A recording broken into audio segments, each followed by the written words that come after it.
Hello, everyone.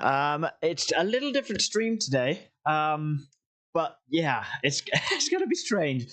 Guys, my name is Dale. If you have never been to Inception Gaming before, I basically I just love gaming. Okay, I just love doing some bits and bobs, and today we've got the fortunate opportunity to show you guys 3 days early the gameplay of a game called Of Life and Land, which is what you're seeing here in the background.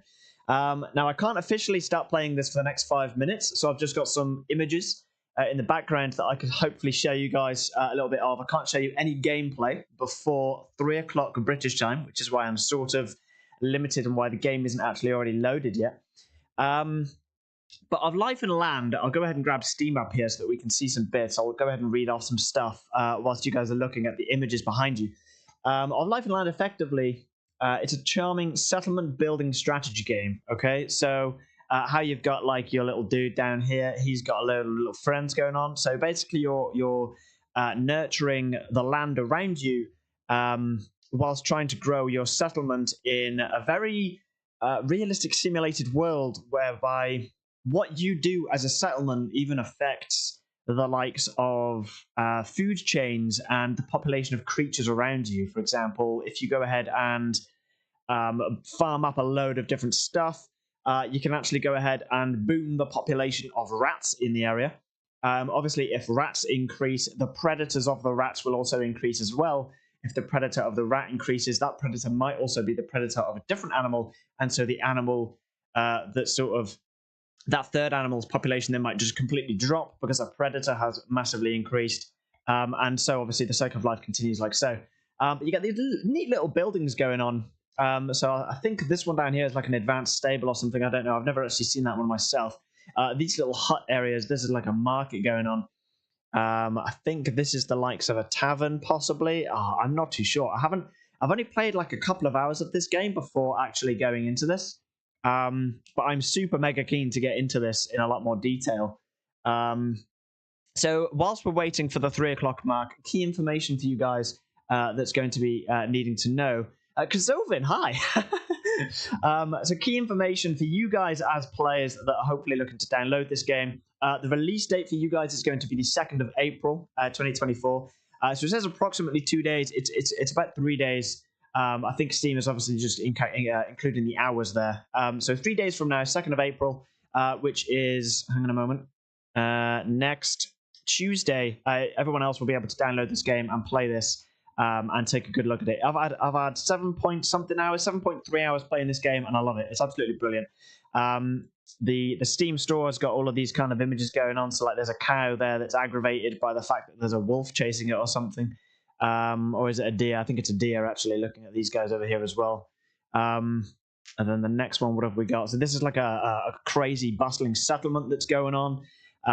This looks like much more late game stuff. Stuff I've not even got into yet, so I'm super excited to get into that. There's still some wild wheat going on here as well. So whoever's gone ahead and made this settlement, presumably closed. Yeah, so that's closed alpha. It looks like it's 24th of January, so earlier this year. Someone went ahead and did all of this stuff, which is craziness.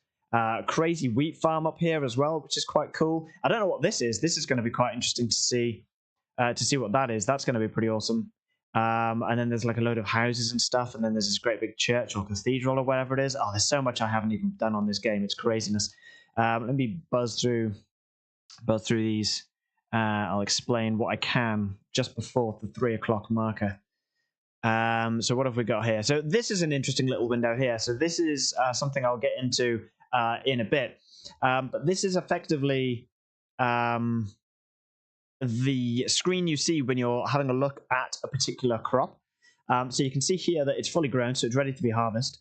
I think this is the soil composition, or this is the soil over here. This might be something else. We'll go over that in detail. But basically, you've got to make sure that wherever you're growing stuff, quickly grab a drink.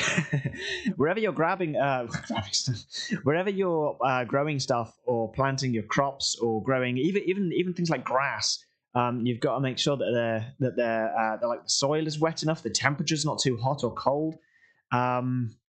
It's madness. It's absolute madness. So this is what like an early game area looks like. this is what I'm familiar with. Basic stuff, basic little town hall or like a village center or something there. I can't remember what the name of the building is. But we'll go ahead and get into that. That's going to be pretty cool. 2 cows in love. That's a thing. I love it. I love it. This is the desert map, or rather, a much more hotter climated area. Tablelands.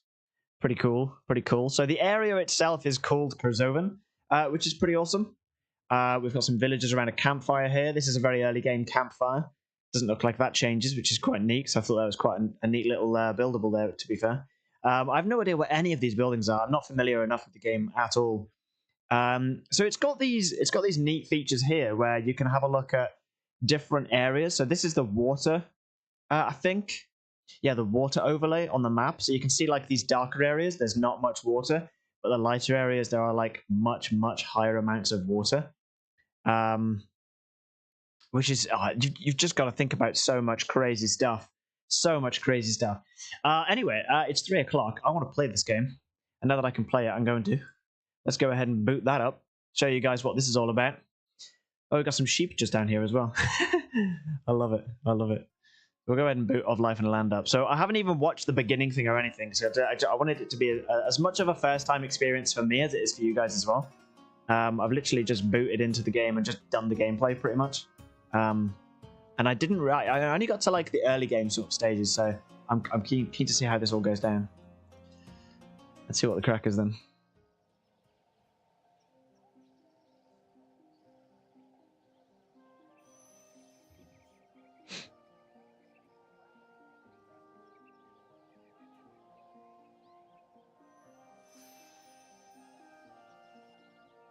Okay, villages and towns are growing. That's quite cool. So fast that space becomes scarce. Sure. Oh, okay. We still have room here, and we could use the people. I love this. This is awesome. To buy them and together create a thriving region worth living in. Kerzoven. Okay, that's quite cool. That's pretty awesome. That's pretty awesome. So just like that, that's the main menu. I think that's sick. I think that's so cool. I think it's so cool. I'm just going to very quickly dip off there. I'm just going to hide that now. Now that we're in the actual game itself. Now let me jump back in over here. Okay. So I've done a load of stuff on it already. But I'm going to start a new game with you guys so that you guys can see exactly what it's all about. So looking at the main menu, this is our first look live stream. So I'll go over and see what we can do with that. So we've got the new game, continue and load game options up there, which are obviously the fundamentals. We've got some options over here where you can change the display settings, camera settings, which I think are quite cool as well. We've got graphic settings, standard stuff, sound input. The only thing I was going to raise this with the devs actually, was you can't actually change the inputs for camera mouse movement and rotating the camera. These were two things that I find were quite difficult to get used to. I've been playing a lot of Timberborn recently, as you guys know, and one thing on Timberborn is that these controls are inverted, so camera mouse movement is actually middle mouse and rotating camera is the right mouse button. And when I came into this game, I thought, oh great, I'm just going to swap them over, and I couldn't. I thought that was a bit of a strange mandatory thing. The wheeling in and out, that kind of makes sense, and screenshots. I mean, with Steam, F12 is already a screenshot anyway, so it kind of makes sense. But you can actually take a raw screenshot with F11 in this game as well. I didn't mind them two being like hard unchangeable, but this one being unchangeable kind of was difficult to get used to start off with. So looking at gameplay, there's just some fairly straightforward stuff. You can have the tutorial shown, saving automatically, highlighting objects on hover and things like that. There's then also Twitch integration. I didn't look into it because I don't really do Twitch, but I thought that was quite cool. And then they're looking at mods already, which is really nice to see. So just craziness. So I've already gone ahead and set up a load of the stuff. So when you guys jump in, obviously, go ahead and do that as well. Now there's the editor. I haven't played with the editor, but we'll go ahead and have a quick look at that today. Because that'd be quite cool. There's credits, and then obviously there's exiting the game and closing it down. So we'll go ahead and jump into a new game in Kerzoven. There's only the one map at the moment, but that's fine. It's an early access game, so to be expected. So this is a lane of Kerzoven. Oh, Eliane, sorry, my bad. Good that you're here. I sent for you because I have an important task for you. So this is the map of Kerzoven, I think. The situation in the southern part of the Empire is steadily worsening due to rapid population growth. It becomes more and more difficult for the common people. Farms are cut smaller and smaller because of the division of inheritance, while taxes remain the same or even increase. New land can only be gained by gained to a limited extent by clearing or by developing less optimal areas. Even among the nobility, there are more and more descendants who are not entitled to inherit. Oh, okay. Yes, it is a bit tricky to do it in this game engine, but try to support it as well in the future. Okay. I'll tell you what I've totally forgotten to do here. Whenever I stream, I always like to make sure that I've got... Oh my goodness. I've got a phone that I have muted over on the far side over here so that I can watch the streams. Because the chat on Streamlabs OBS is covered by the little heart emoticon. And it's very annoying because I can't see the whole message of some people's messages. Okay. It is a bit tricky to do it in this game engine, but yeah, try to support it as well in the future. Oh, that's chill. That's chill. That's the thing is, it's an early access game. I'm chill. I don't mind. And the thing is that way back in the day, I'm going back some time. PlayStation times, PlayStation 1 time, the original PlayStation, you couldn't change controls. You just had to learn the controls, you know. So we've got new land. We need to gain. Can only be gained to limited extent by clearing or developing less optimal areas. Even among the nobility, there are more and more descendants who are not entitled to inherit. All right, cool. We are Kerzoven, one of the largest estates in the Empire. We still do not have large cities and productive villages and are therefore insignificant. I would like to change that. I'd like to change that too. I was about mouse button, sorry. No, that's chill. That's good. It would be quite cool to see that ability to change those. That's just an opinion. That's personal preference, I think. Okay. I send you north, explore the region, be wise, and see that the people lack nothing. This way, the new settlers will join you. And if you are open and decent to them and their customs, they will stay. Okay, so basically it's all about encouraging people to come into the community. So building a community center, that's the name of that building, by the way. Build a community center to consolidate your position in the region, but also take care of your supplies, because the summer is quickly over. Good luck, I'm counting on you. Okay. One thing I really do like about this game is everything loads nice and quick. It's quick and sharp and decent, you know, like it's tidy. It's tidy, I really like it. One thing I didn't actually go over, let me just go ahead and change this up. Sorry guys, you can see a black screen for a quick second here. Is buzzing over to Steam, if it'll allow me. Okay, store, let me just buzz back over to Live Land here. The system requirements for this, let me just close that down. System requirements, sorry, it's not the mic there. A really easy game to run, which was really nice to see. You literally need a real bog standard processor, not much RAM at all. Graphics, for recommended, you do need a GTX 970, which back in the day was an absolutely amazing graphics card. And literally 2 GB of storage. It's super simple to run, guys. Like I'm running on Epic, I think. It's so smooth. It's lovely. It is lovely. The game runs really nicely, I must say. Okay. So this is all of the helps, tips, bits and bobs going on. Tutorial stuff and things, okay? So you got the tutorial over here on the right-hand side, and you've got loads, and I mean loads of information here on this side. So you can go ahead and scroll through all of these. You can open up everything here and just have a quick look. All of these windows are movable, so if we want to bring that into the middle, then we can. One thing that I found, which I thought would have been quite cool, is if this little dot down here was somehow able to click and drag open so that you can just largen them. I thought that would be quite cool, especially for I can't remember which was it F?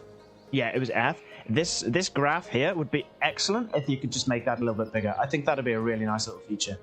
But really cool for now. This is that population graph I was talking to you guys about at the start, where you've got all these different creatures, which is just mental. Like if I kill off all of the trout, whatever eats the trout, the population of that starts to drop. I think that's such a neat feature. Absolutely amazing. And you don't see that in other games. You do not see that in other games. Okay, so scenario events. Oh, sugar. I can't remember how to get that thing back up now. It wasn't achievements. I've gone and closed it, but that thing is going over all the different details that you can go through there, which is pretty sweet. So moving the camera, that's just your standard WASD stuff, guys. And you can drag and click with the right mouse button there as well, which is also quite sweet. Zooming in and out, mouse wheel, standard stuff. And then the looking around of the camera, changing the perspectives and stuff. That's all about the middle mouse button there, which is sound, which is absolutely sound. So tutorial then, constructing buildings. So up in the building menu, that's the B key or this hammer icon down here. So either one does the exact same thing. If I close that and press B, happy days.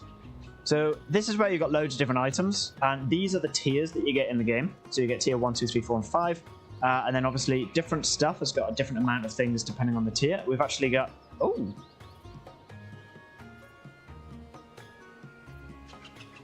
Are they new? I don't remember seeing those last time.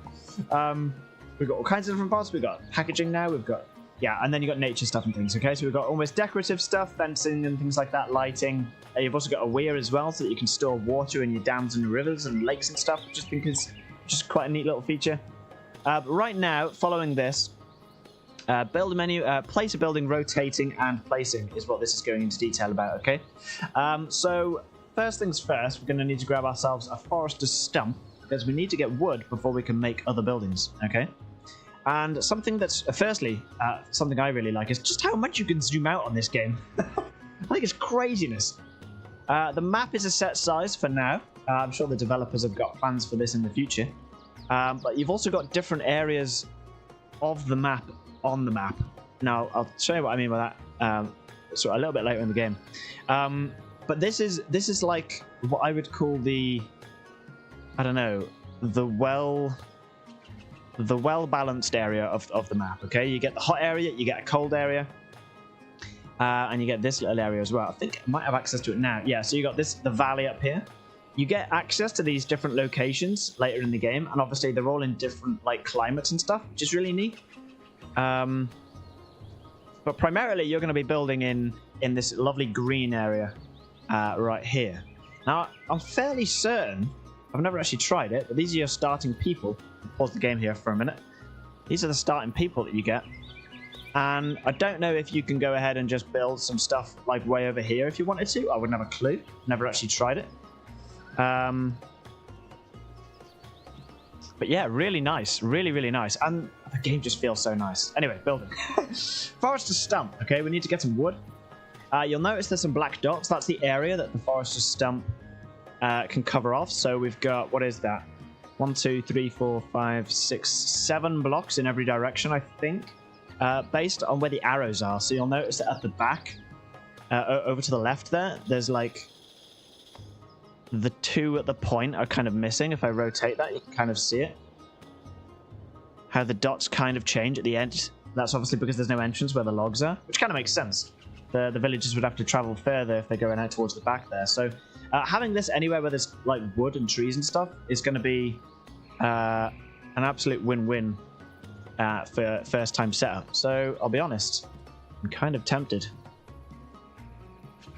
We could go up in this area. I've done it up in this area in the past, and it worked really well. So I might just go and do that. I've also done it in this area, and I find that my wood income was a little bit slower. The game genuinely goes into that much detail. I love it. So I'm going to go up here. Go 1, 2, 3, 4, 5, and we'll just go like 1 away from that bush there. We'll just pop that down. Now, if I unpause the game, those villagers are going to start to come over here. I'm going to build up on that little log thing, which is pretty sweet. So if we go ahead, if we speed up the game a little bit, and speed up the game absolutely loads. There we go. They're on their way. Look at them.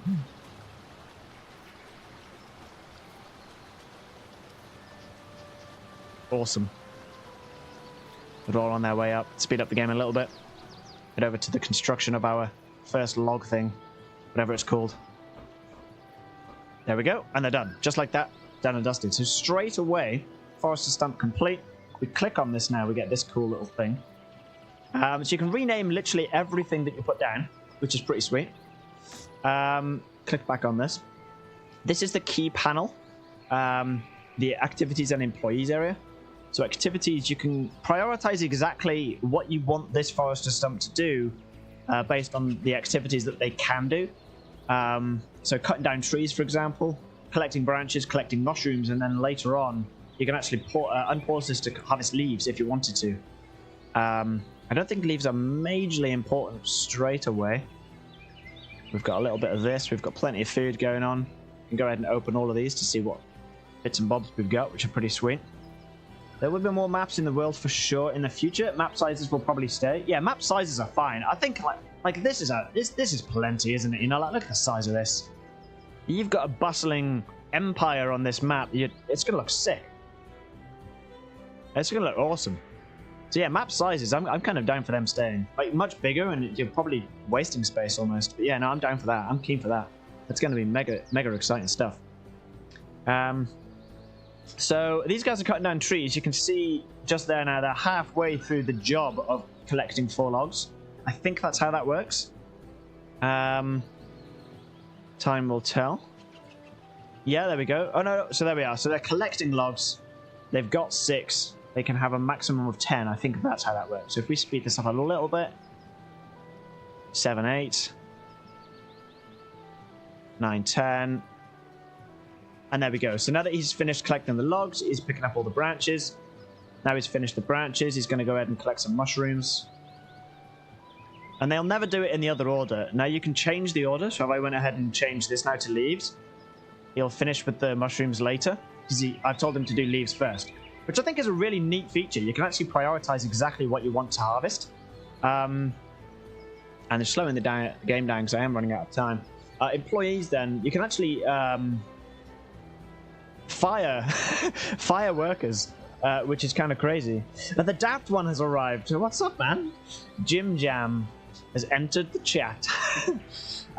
So at the moment, Matilda is currently working here, but we can fire Matilda if we wanted to.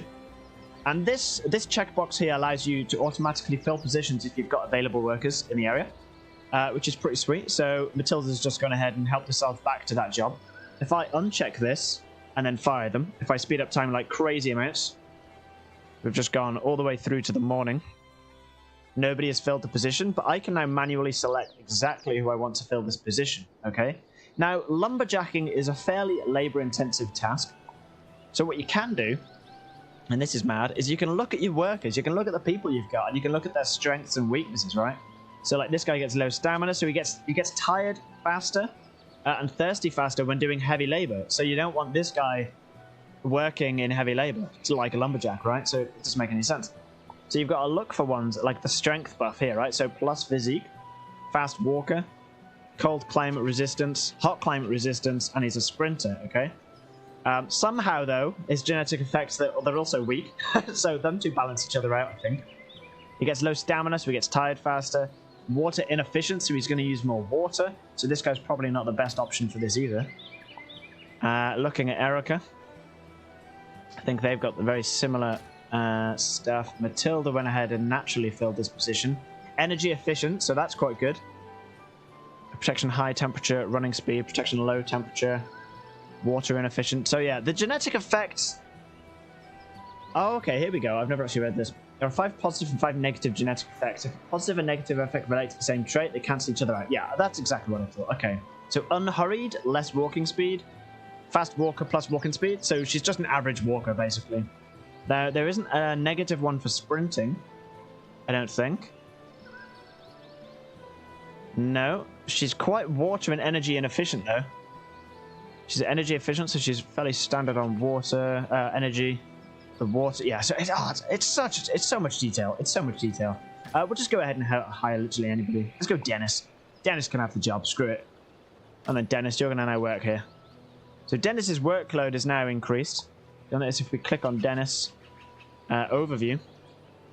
So 72% of his workload is at the Forester Stump, and the Forester Stump is his like highest priority. So if he had another job, he could well, it would be what 28%. Of his workload would then be at that other place, which is obviously going to mean he's going to be less effective at the other place in comparison to the Forester Stump. I think that's how that works. But time will tell. So we're collecting wood. At this point now we need to gather a shack so we can get some food, right? So we'll go down here, we'll grab the Gatherer Shack, and we're going to want this somewhere near a load of food stuff, right? So there's a ruck of wheat up here, which would kind of make sense, like 28 grass, 11 bush, 15 wild wheat, which is kind of nuts. There's also a good area down here as well. So you got, let's have a look here, 35 grass, 13 bush, 11 wild wheat, which isn't as much as 15 wild wheat. So I'm probably going to go and chuck this guy up here today. Path is there, so I reckon if we go here, that'll probably be fine. And all of the workers for now are up here, I think.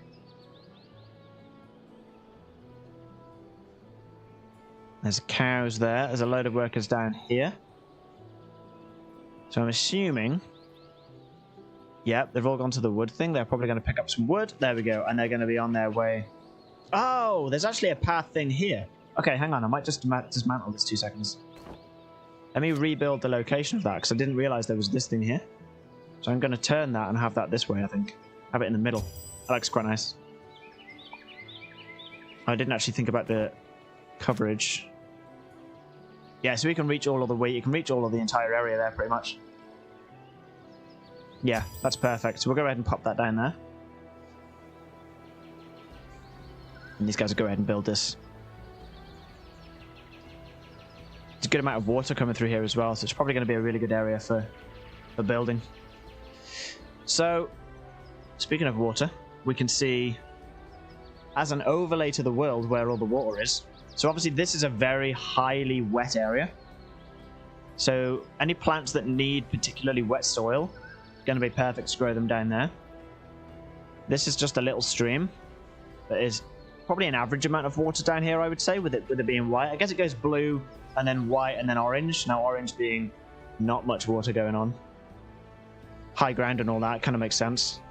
We grab that out. See that they're still constructing this little thing down here.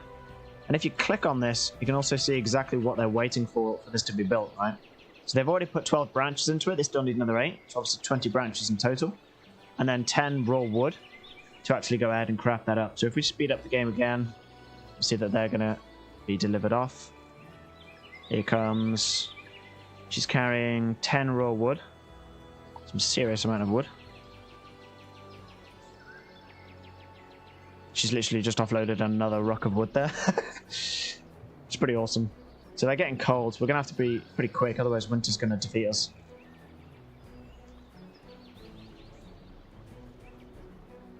I've actually no idea what they're doing there. Harvesting grass? Oh, they're picking up the vegetables. That's possible hunger. Well, something I didn't realize, and I was in conversations with the dev on the Discord. Really responsive people, by the way. So if you've got any questions, do go ahead and join the Discord. They're super helpful.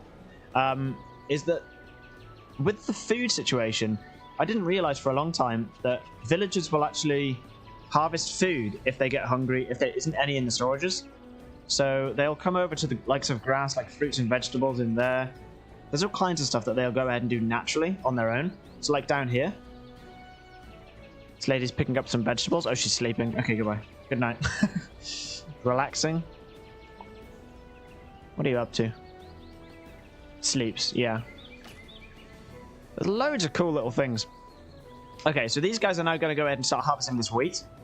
The wild wheat, so they're collecting grass. And again, it's the exact same situation where they are going to prioritize certain tasks over other ones. So they're going to top up on the wheat to start with to get the cereal grains up. And as a byproduct, they'll collect grass. Then after they've done that, they'll start harvesting fruits. After they've done that, they'll do vegetables. After that, they'll do roots and sprouts. And then after that, if you haven't picked up any grass during the byproduct of cereal grains, they'll go ahead and top up the grass storages as well. Which is kind of sweet in my opinion. Let's go ahead and just skip to daytime. Sweet. So we're getting rain. The water situation is now going to change. You notice how much water there is everywhere else. And how much it's spreading. And this is live. Absolutely madness. I love it. I absolutely love it. Okay. Coming back to this then. Oh, hang on, let's take us to daytime. There we go. So they're now getting fruits. They've done the cereal grains. All kinds of stuff going on. Absolutely love it. Absolutely love it. Okay, so next up we've got the garden bed. And this is to allow us to farm things much more effectively, to my understanding, which is this one here. So it creates a new garden bed. If we take care of the garden, we will get lots of roots, berries, and some grass. So we can go ahead and do this. Now, we've got the wild wheat. I don't want to overgrow the wild wheat, to be honest, because I'm just going to wreck things. But I might just go ahead and grab some garden beds down here. And here as well, maybe. We'll go there as well, yeah. We'll get some garden beds going up. So they're going to go ahead and make those. And in the meantime, we're going to carry on with a simple stonemason. Our simple stonemason is as described. It's going to harvest some stone for us. Now, we could stretch up to over here. There's loads of stones going on over here. And there's also a tin quarry, which we're going to need access to later on. And I think based on where we are, I think we're shifting more this way as opposed to at the starting area, which is where I've been last time. There's a lot of wood here, which we could have actually made use of as well, instead of just over here. But I'm kind of tempted on using this area quite well. Get some houses up here. I don't know. Joy of exploring it, I suppose. I think there's also, yeah, there's also a tin mine down here.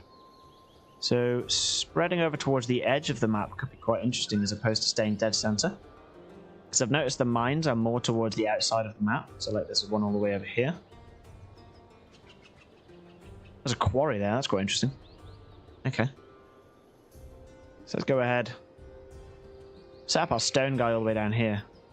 Now it's not that long of a walk because he's just going to come from here. Oh, there's a quarry there as well. So we could actually, oh my goodness, that's a win. We could actually set him up right here. With access to 12 stone and 2 quarries, which is humongous. So if we pop him, yeah, probably just there will be alright. We could even get him directly next to this right here. 14 stones. Just like so. We could also put down some paths to start speeding them up. This will make all of our workers a lot more efficient. I think what I'm going to do is I'm going to get path all the way over to here. Now to place this, guys, single click, drag, single click, and it'll make the path. If you just want to place it on one space, single click, and then just single click again, and you've got that. What I really like as well is that whenever you're coming over like a little stream like this, is that it'll naturally go ahead and it'll make like a little thing going over that. I'm also just going to come straight down here and connect that to there. I'm going to get a path going up to these guys there like so. That way we can get some gardens and some trees going on in these little gaps. I think that would be quite sweet. And then we want to connect up this stone quarry guy to here as well. Now the path comes down to here, so I kind of feel like it makes sense to do this and that. And I might go around the back of that. If I take that to there to start with, I'll take this to here, and then we'll do a little corner connection there. I think that'd be fine. And over time, those paths will just appear. What have we got there? A little burrow. Grey wolf burrow. Okay, that's interesting. So the gardens are coming up now. That's pretty sweet. These guys are harvesting vegetables, which is excellent. Cereal grains are doing well. As soon as that simple stonemason is built, we can move on to the next part of our tutorial. So I'm just going to speed up the game here until I see a villager appear over here.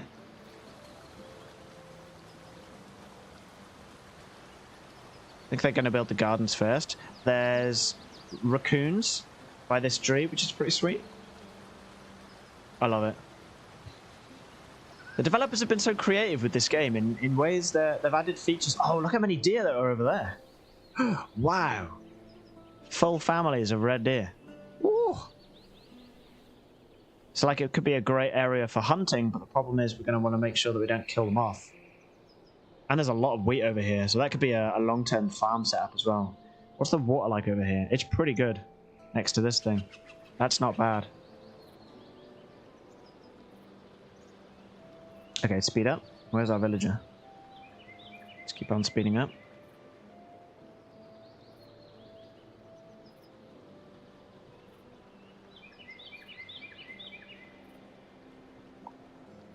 We just need branches and wood. We don't really have a huge amount of branches. Oh no, there we go. Yep, they've started to build. Stefan is going ahead and harvesting up some food by the look of it. Yep, there we go. Nighttime construction going on here. Oh, not finished yet. We just need some branches. Speeding up time, by the way, you can do it just by dragging this, which is really nice. I like that you can go so fast. Oh, the paths are in.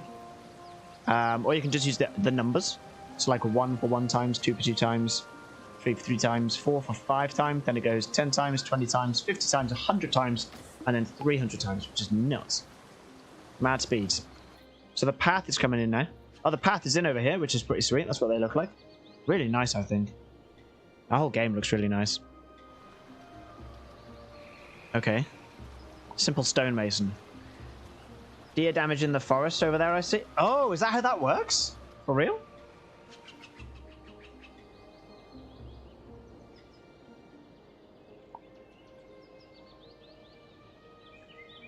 So if there are a load of deer in the area, that has an impact on the wildlife? Shit up, no way. Oh my god, did I just see that?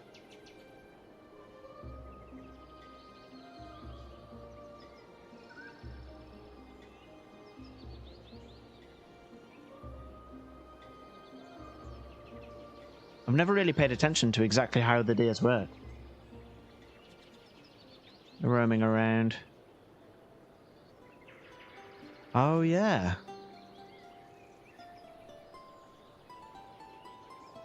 What? No way.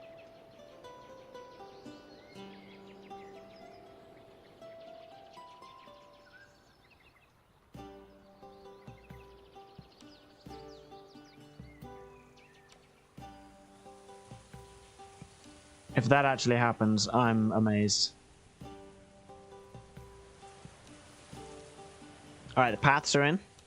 Since I sped the game up like a bajillion times, so that's pretty sweet. So we're now getting a bit of a staple foundation into our area. Changing names. Oh yeah, so we need to name our valley. Especially in winter, they eat the bark to survive, but they like grass and leaves more. Like in real life. Shut up, that's amazing. Oh my goodness, okay. Right, so if deer population goes crazy, the wildlife takes a hit as well. Holy moly, okay. Deer do eat bark in real life, that is true. Madness, okay, so this is crazy. So, exactly guys, right, so you can see exactly the detail that this game goes into. What's this guy doing? Stefan, what are you doing, bro? Grabbing some berries? Is that what's going on? Okay, so we've got simple stonemason. Sylvia working here at the moment. We can get some upgrades later on as well, which is pretty sweet. Processing speed and storage. So we've got plenty of stone going on, which is nice. Quarries going on. Yeah, plenty of stuff. Okay, that is nice. That is nice. So changing names, you can change the name of your settlement just up here. So we'll go ahead and call this... ooh, blimey. How about...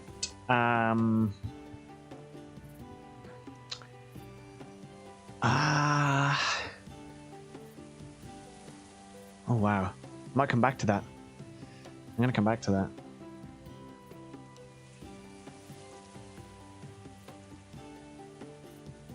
What about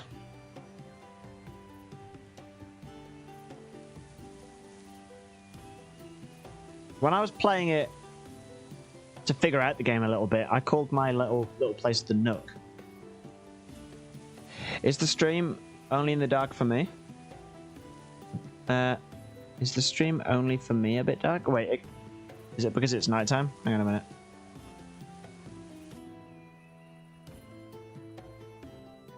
It is raining. That could be it. It does look darker for you guys than it does for me. Hang on. No, they look the same.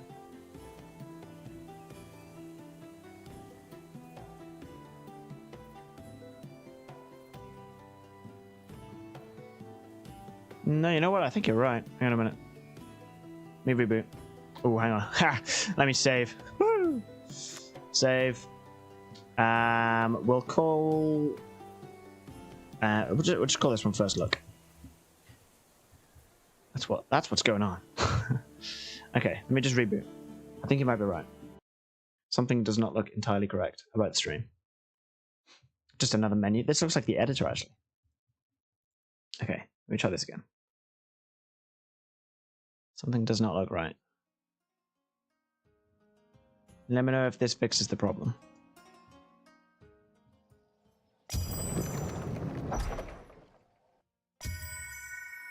Throw us in nice and quick.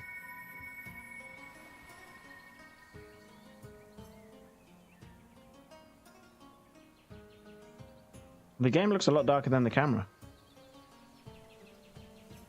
That is really strange. I don't know what the crack's going on there.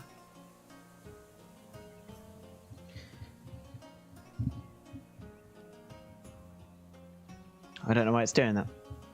Anyway, we'll crack on. We'll crack on. There's going to be all kinds of videos coming out and stuff like that. I'm keen to do some stuff on this game. That's for sure. Oh, this is that thing, the helps and tips. Okay, let's take a look at this very quickly because I sort of lost it earlier on. So this is where you can access some super helpful information. Okay, so we've got the welcome, we've got some basic controls going on here. Oh, F1 to toggle this help panel. Okay, that would have been good to know before I got rid of it accidentally. Okay, so we've got the basics, placing constructions, the time, changing speed, and in-game time. So this was interesting, actually. It took me a little bit of time to get over this. The 4 seasons, 12 months, but only 28 days in a year in total. So the 24 hours per day and 60 minutes per hour, which kind of makes sense. 100 simulation rounds are calculated for every in-game minute, and 144,000 discrete simulation rounds are calculated every day. And the seasons may differ depending on the climate on your map. So obviously, if you're in the desert, your summer is obviously going to be a little bit longer than your winter. I'm guessing. That would make sense to me. Because we're in, like, I don't know, the average area, I guess. It's pretty much even, I guess is the word to use there. So then we've got the map, basic controls and map influence as well. So we've got all kinds of bits going on there. I won't read through all this. I'll just let you guys have the fun of reading through all of it and learning all about the game. I do recommend reading through it though, because there is some really helpful stuff in here that I didn't realize. So like this one, for example, this one is really helpful to know. Water is everywhere, sometimes visible in rivers and lakes, sometimes hidden in the ground. So like I would have never known that. So when it rains, the water is retained in the ground like it is in real life as well. And then it goes on to say humans and animals need access to water, while plants reach different groundwater levels with their roots. Fish are trapped in lakes if rivers dry up, and die if surface water is too low. So there's loads of different things to take into consideration. And heat affects things the same way. So like if the crop's here, if temperature is too high, it's obviously not going to grow. If it's too low, then it's not going to do anything either, because it's like it's freezing to death, right? Oh, this is nutrients. That's right. So that's nutrients in the ground, which I'm guessing is affected by the animals, because feces are obviously a natural fertilizer, and that's the case in real life. So if that's the case, mind blown. But that's how the game works. The game goes into a lot of like detail that you wouldn't initially think a game would do. Faction details, that's this helpful panel down here where you can see all of your population in one place. You can see what they're wanting and what they need, which we're going to need to get into pretty sharpish because I need clothes for winter. We've got storage stuff.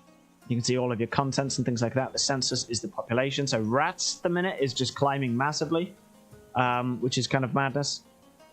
Buildings, you can see all the functionality of your buildings. You can click on these as well to see activities and stuff. And I think, is it this one? Follow target? Yeah, so this will take you to the building that you're on as well, which is also super helpful for navigating. Need, so everything wants something, and then you get the progression and frustration system, which is if we click on Matilda, for example, and go to needs, it's this. So to get Matilda to like tier, what is that, 5, 6, 7, we would need to fulfill all of these things and the last one, and she would then be 100% tier 7 settler, if you will, which is just madness. It's just madness. Yeah, you know what? I'm not happy with how the game looks so dark on the stream. That is bugging me. I'm not going to lie to you.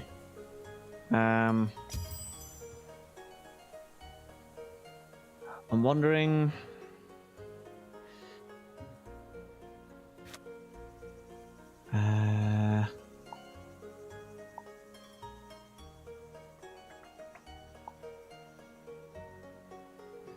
wonder if I unselect this. Hang on a minute. You guys are going to be throwing all over the place. Let me just full screen the game to dedicate memory to the game. That might help. I just want to fix the problem because it's really annoying me. I don't think that looks any better. Okay, I'll fix that. I'll get that looked at. I don't think it's a game thing though, guys. Don't worry about that. I definitely think it's a me thing. Okay. This looks dimmed. Yeah, see, I knew it looked dimmed. Thanks, man. Also, welcome to the stream. I knew it looked dimmed. I don't think it's a game thing though. I think it's my PC, and I don't know why. Because it's. Let me just save super quick. I want to get this sorted so that you guys can see exactly what I can see.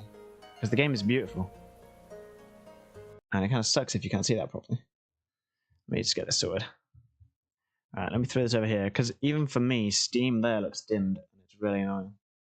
I've got a feeling it's my display, and I don't know why.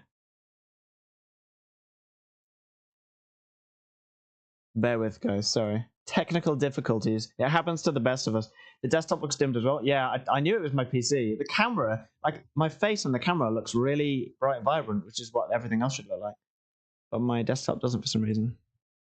Hang on. Let me just go into this. Let's... If I change some settings, it might just reawaken it a little bit. Is it this?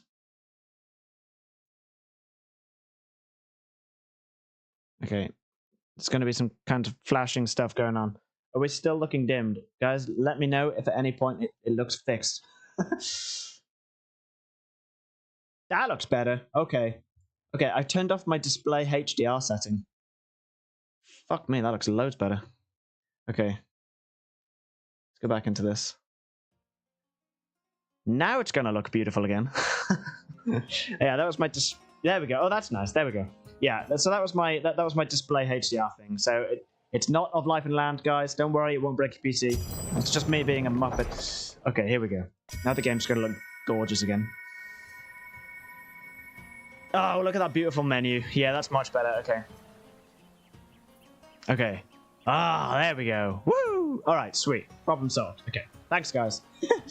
Okay, so changing names. Yeah, you know what? Let's have this. Let's go. I'm just trying to check that. White Crow. I kind of like your name, man. Let's go.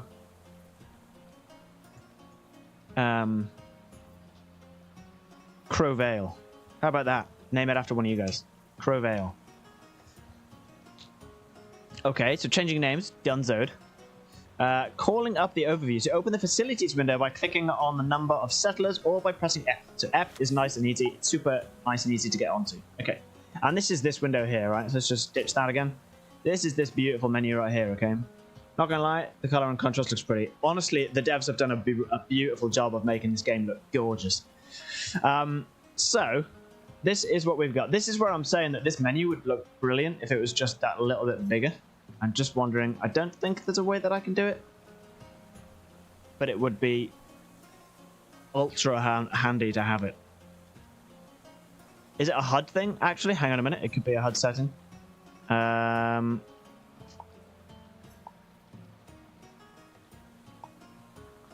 UI scale? Oh my goodness, it could just be UI scale. Hang on a minute. Okay, no, it kind of makes the whole UI kind of bigger. Okay. But it does make this bigger so that I can show you guys this. Okay. So population, 10, all data. Nice and handy. Super helpful stuff.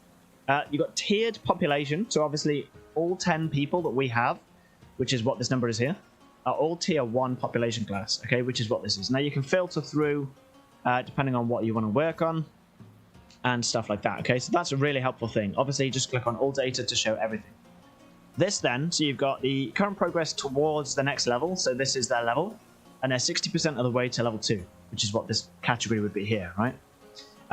Matilda, she's obviously happy, which is pretty sweet. You always want the smiley faces, otherwise you obviously got a real desperate need to work on. Health points, if they fall below 0, they will die. That's literally how their health works, which is super simple and easy to understand.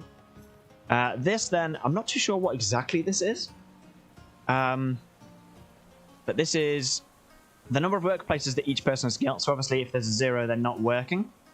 So put them to work if you want to have a nice efficient settlement, in my opinion.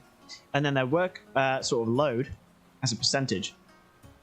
So where's Matilda working at the moment? Follow target. Let's go to Matilda. So Matilda is currently a Gatherer's Shack worker. So she's got 100% workload. She's always busy. She's always doing something, which makes sense.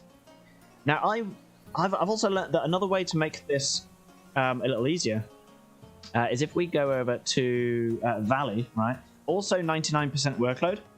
Now, Kerzoven, if you're still floating around in the chat there, would I be right in saying that if I was to add another one of these guys, say Vincent, does the average workload percentage drop after they've hit like an efficient standard? So if they've finished all their jobs, is their workload then going to drop percentages? Does it come down below that 99%? Oh, actually, I'm going to go with a yes. Actually, I think we'll just answer my own question. Not entirely there. So Matilda is 99%. And Valley is 99%. Yes. Oh, see, I knew that's what the problem was. I put a thing in the chat in the Discord not so long ago about my food having major problems. And I had a feeling it was because I wasn't managing them effectively, and I realized I only had one worker in my Gatherer's Shacks and stuff, because I was just silly. So there you go, guys. Kerzoven to confirm. Kerzoven, by the way, for you guys that don't know, the Kerzoven that's in the chat right now, they're the developers of the game. Also, guys, thank you for joining the stream, because it's answering a lot of my questions. Super helpful. So when they've got 99% workload, it's going to be a good indicator to add a worker to drop the workload. So at the moment, we've got two guys here, 99% on Matilda, 99% on Valley, or Valley, and then Vincent's only at, 59%, which obviously means that the workload is reducing, which is excellent, in my opinion. As long as they have work, it goes up. If there is nothing to do, it drops. If it is low enough, they try to get a second job. Yeah, that's right. Okay, that's fair enough. So if we were to... something I realized that I found very helpful, now obviously you guys can do this very differently if you want to, is I actually unchecked all of the automatic vacancies so that I could manage exactly who's going where and what's doing what, if that made sense.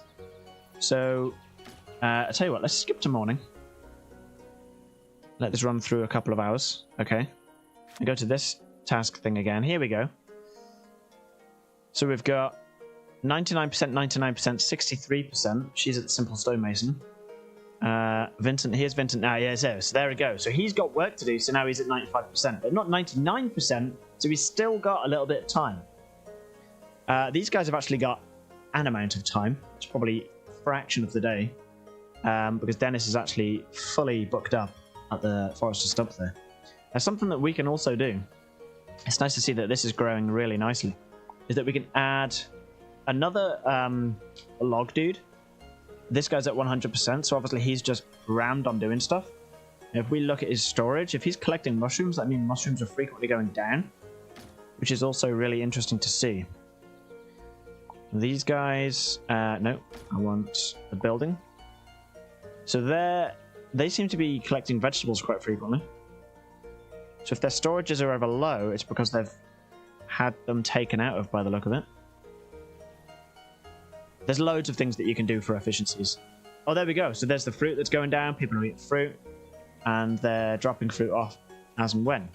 We've got a European hare stealing from the food cart down here as well. Awesome. We've got some stuff here as well.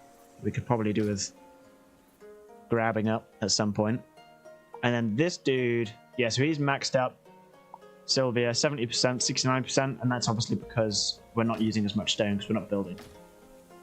Which brings me to the straw hut. We need to give these guys a house. So over to community, street, and services. I actually like the UI that's when it's bigger. Actually, that's quite nice. So straw hut, it just needs some grass and some sticks or branches. What is that? Branches.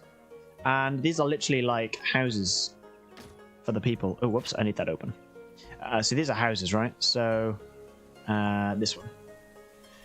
So where do we want houses? Probably somewhere that makes sense, somewhere out of the way where we can't really do much of anything else. If only there was another one there. Perfect. So what if we did What if we could use this area, but I like the fact that there's a good amount of water up here, to be honest. Because of this stream. We could go on this section up here. Actually, that's probably what I'm going to do. That kind of seems like a logical thing to do here. We're going to go ahead and have a look here. So that's where that is. We can just get a little path going up here. So we're a population of 10. So these things hold 2 people. 2 people. Yeah. So 2, 4, 6. I feel like I could leave that there. I might grow a cool little tree there later on at some point. And then we'll go... We could have like an L shape here. So if we have this one just here and stick a road down just like so, we can get 3 houses here, a house facing that way or that way, it doesn't really matter. Yeah, sweet. Okay, so that's 5 houses. That'll give us enough shelter for our current population. This is what I was talking to you about that stream situation. Just creates a little downward thing. I think it's pretty cool. And whenever you make a path over the large river areas, you get this little wooden walkway, which is pretty sweet. Really like that. Really like that.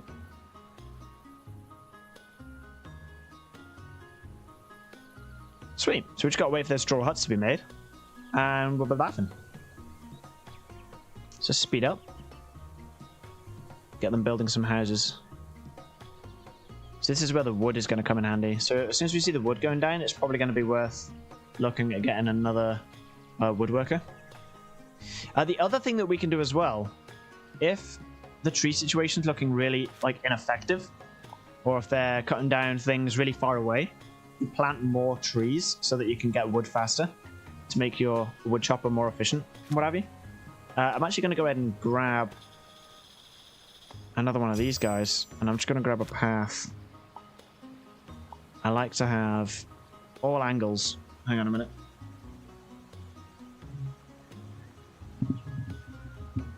My Alexa decided to start talking to me. That way they can access all areas, and I don't accidentally go planting a tree right next to the entrance. I don't know what kind of effect that would have, but I need wood, so I don't really want to find out. I like the amount of berry bushes up here as well. This is going to be good. You can also prioritize buildings as well, guys. So you can put high priority on this if I want this being built faster. The straw huts currently take just grass at the moment. We've actually just built our first one, just over there, look. Ooh, let me try and get through here. Let me disable edge scrolling. Look at that. Is it H for HUD? Control H? No, there is a key binding. Hang on a minute. Gameplay? No. Input. Yeah. Show. Hide UI. F10. Yeah. I thought they were doing push-ups then. Oh look. So yeah. I love it. I love this game. I think it's great. Let me bring the HUD back. Okay, so what's next? So we need firewood and we need rough rags, okay? Now, I mean, we need rough rags. If we don't get rough rags by winter, we're either going to die or seriously, seriously struggle. I have had to start this game many a time because I didn't get rough rags in time. So, firewood. Use the building menu to find out how to produce firewood, okay? So if we go to the build menu, it actually shows you what buildings produce what. So if we go to here, this one's going to produce grass, cereal grains, bark, roots and sprouts, fruits and vegetables. The forest stump gives you leaves, branch, mushrooms, and raw wood. Stonemason obviously gives you rough-hewn stone. And fishing place gives you minor aquatic organisms and raw meat, which is pretty cool. So it's obviously not there that we need it. So we've got the baker's simple oven. That's how we get bread. And that requires flour and firewood. We've got the rudimentary tailoring table, which gives you rough rags and basic clothes. And I think it uses the rough rags to make the basic clothes, but the rough rags will give your villagers enough protection to survive winter to a certain extent. But I wouldn't recommend it long term. Try to get basic clothes. The hand mill is obviously how you take cereal grains into flour, which flour was used, if you remember, in the basic, the baker's simple oven for bread. So we'll definitely get into that very soon.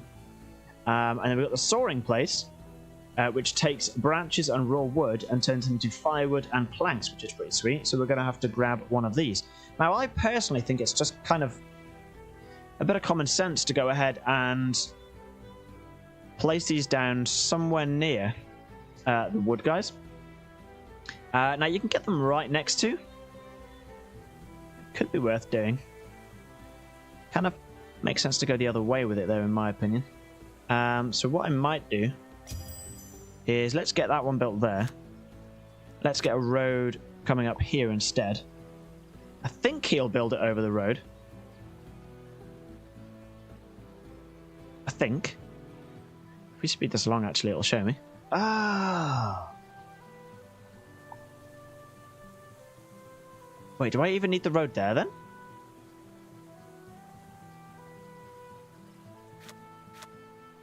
So can I put...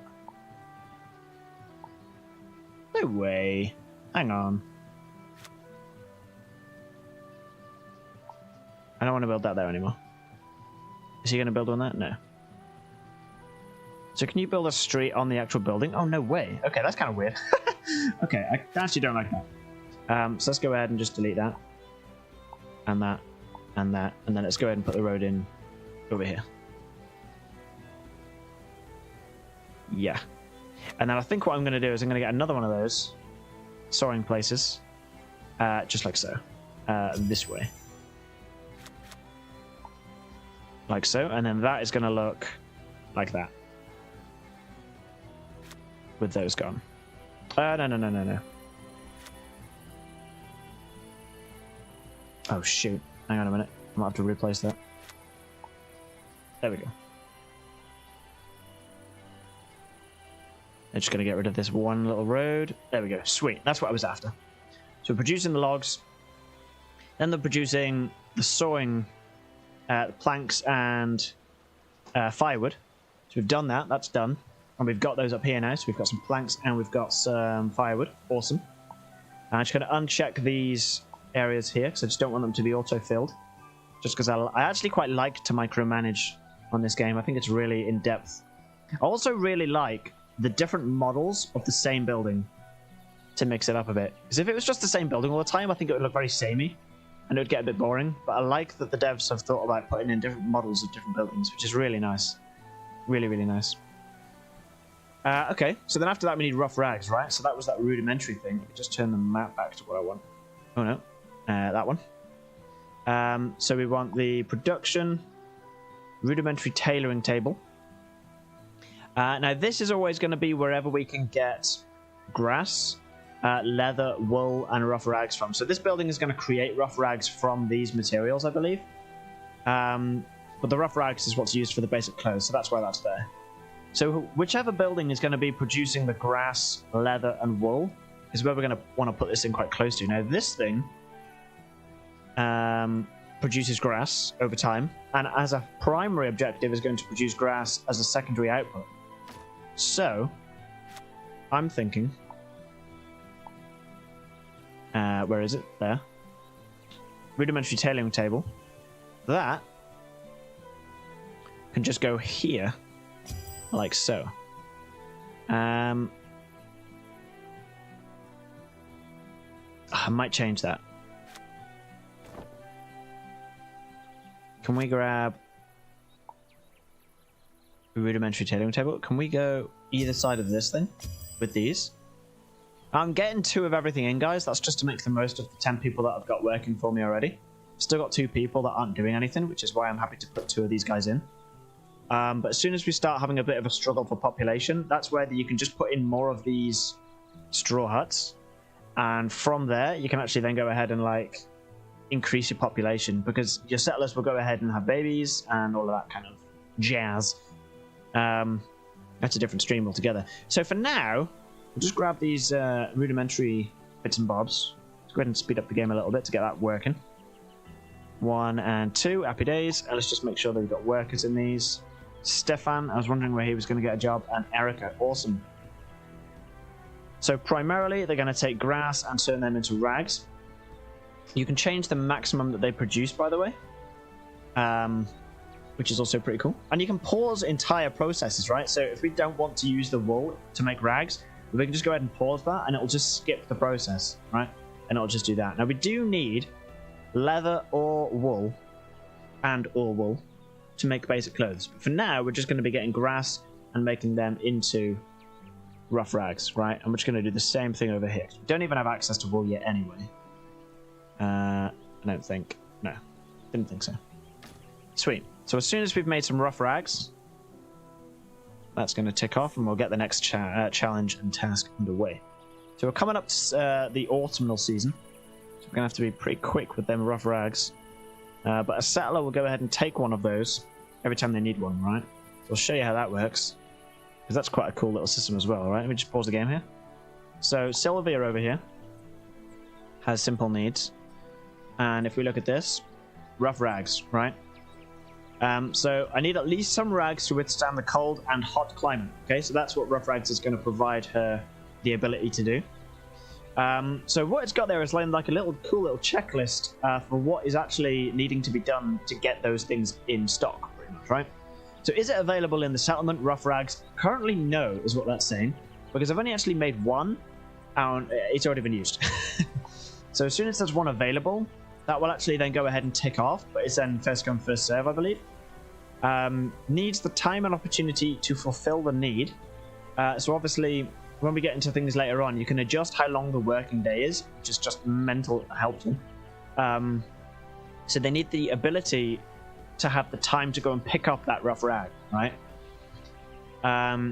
Must be renewed in time, so obviously the rough rag will wear down, it'll wear and tear and everything else, and then they'll go ahead and need to grab that again. I'm just trying to think. I knew there was an area you could see if she's already got one. Somebody somewhere has already got one. Hang on a minute, let me find that person. It'll be in their inventory, I believe. It'll have like equipment. Oh, there we go, right? So for the next 29 days, Luca's rough rag will be absolutely fine. But after them 29 days are up, he's going to need another rough rag to keep himself happy and to keep his need on that fulfilled, right? So currently, it's insufficient. He's got one, but it's insufficient as a need in general because they're not readily available throughout the rest of the settlement, right? So if we go ahead and just let time carry on, right? So they're producing more and more rough rags. Right, we've got 2 available, right? Let's pause the game. Let's go back to Luca, who has now got this. So there we go. So that's now ticked. They're available. Needs the time and opportunity to fulfill the need is the only thing left available, right? And that's just because he's working 12 hours a day, then he's sleeping 12 hours a day and all of that jazz. So it's just a little bit difficult for people to get to the rough rags, right? And that's why it's so important to level up and get to community center, because then the community center allows us to adjust the working time of day, or rather how long it takes them to do stuff in the day. Gosh, such an incredibly in-depth game. It's a real head scratcher sometimes trying to make sure that you're doing things right and in a timely manner and stuff. It's nuts. I love it. It's great. That's quite a handy feature. Shows paths. What I mean by that is we go ahead and pause. In fact, if we just speed up the game, if we select that, if we select somebody, path, that's where they've been, believe. Yeah, so it's now not tracking his path. But if I select that again, there we go. That's his now current path. It's such crazy UI detail. I love it. Okay, anyway, so let's just unselect that. So we just reached level 2 there, population progress level 2, which is awesome. Joker Gent, welcome to the stream, man. You did say that you were going to be here today. Fair play, fair play. Well, I think it was you. It might have been someone else, actually. I can't remember. Nice to have you here, though, man. So, we're getting close to winter. Rough rags are in need still. I think this guy, Luca, yeah, so he's 25% of the way to level 3. So he's the only one at level 2 at the moment, which is kind of crazy. And that's because all of his tier 1 needs are 100% met. That's exactly how that works. If I click on, well, Sylvia, for example, they're all met, but she's just still getting to that leveling up stage, right? Any second now. Let's speed up a little bit faster. 97, 98, 99, boom. And it's gone up. So you do need that time in that level as well. These guys are at 80%, and this is why. Owns Rough Rags, so she doesn't even own Rough Rags yet. And that's why. She's not got them equipped or anything. Why US and UK can't play chess? Go on, man. Hit me with the punchline. This is an interesting little thing. I think that is because they don't have the grass available yet. We've got 8 grass in stock. What does it cost to make one of these? How can we see that? We can craft rags from linen, or otherwise known as grass. That takes a lot of material and time. Because they are missing a queen and 2 towers. Oh, geez, man. Come on. Bloody hell. Okay, maybe dial it back on the jokes for today. Okay, so looking at the grass situation. Oh, this is the setting priorities. So hire and dismiss a worker, we already did that because I was showing you that earlier on with the log dudes. Should we just grab a friendlier time of day? Here we go. I might just shrink the UI a little bit now as well. Just take that to 1.2. That's a bit better. Nice. So, the grass situation, right? So this is where grass is coming from. So this is here the problem, right? So we're just not getting enough grass in the area. Now, it's something that we can do to massively change that is we can plant some grass. Plants a new patch of grass, moderate climate, various animals love grass. Okay, so it's good for animals, and obviously it gives us grass. Now we can go ahead and just plant this down, right? Now I think a good area to do that could be over in this area over here. It is going to mean that we're going to get rid of a lot of bushes, but we can just go ahead and plant it on the blank tiles for now. To get our grass situation a little higher. So if we just speed that up, they're going to go ahead and plant all the grass. And now that will go ahead and grow. Well, apparently, these items, which is kind of crazy. Does it really do that? Oh yeah, there you go. So planting grass produces grass, cereal, fruits, and vegetables. So that's what that does. And we can plant bushes and things like that as well. Like if we didn't want to lose these bushes, because we've got these spare spaces over here and everything like that, what we could actually probably go ahead and do is we could go ahead and well, bush. Yeah, bush right there. Is go bush is nice and close. That's 1, 2, 3, 4, 5, 6, 7, 8, 9, 10 of those. And then we could change the grass over here so that it's just a lot more populated with grass. Like so. That's already going. Sweet. There we go. Now we're just making things a little bit more efficient in our farming area, if you like. Just like so. And hopefully that will then increase the amount of grass that is grown. It looks like cereal is growing first, though. And it's going to massively depend, I guess. Oh, so this is a little bit dry. But over here, for example, it's a lot wetter because it's just a lot closer to stuff. Someone fertilized the soil, but they didn't fertilize this one. That's rude. Yeah, it's all kind of craziness.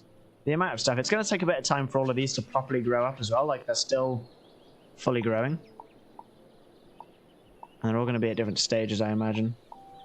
This is the growth stage. The soil is a kind of a concern. We might need to wait for it to rain for that to be effective.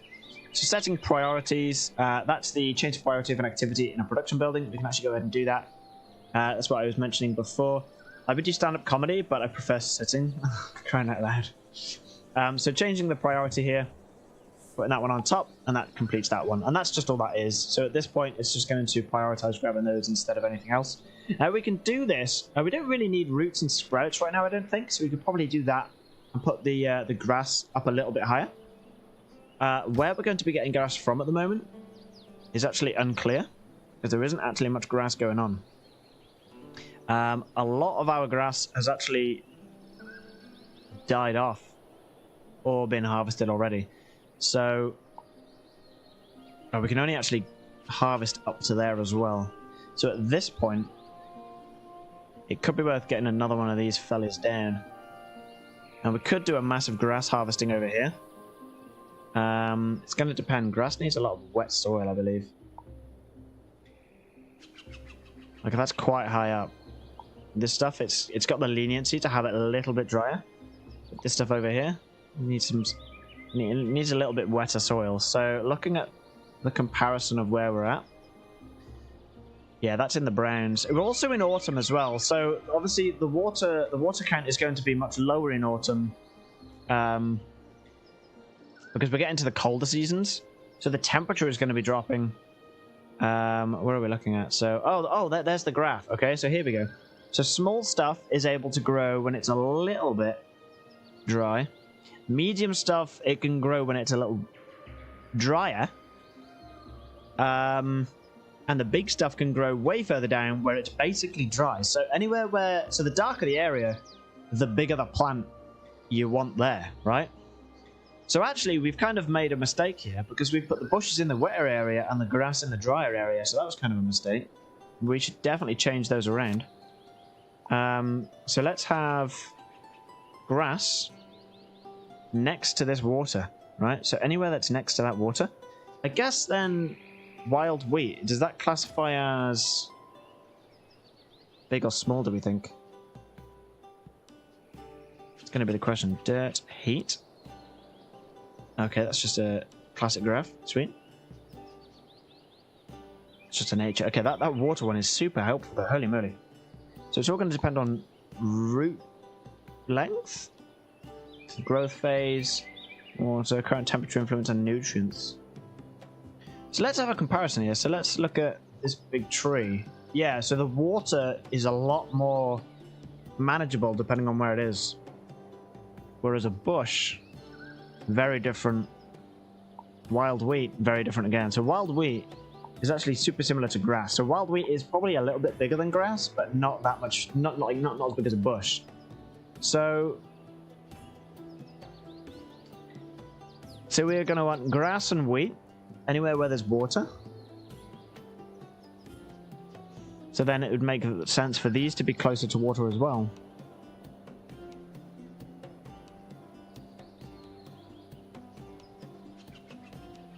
Okay, he can get both sides of that.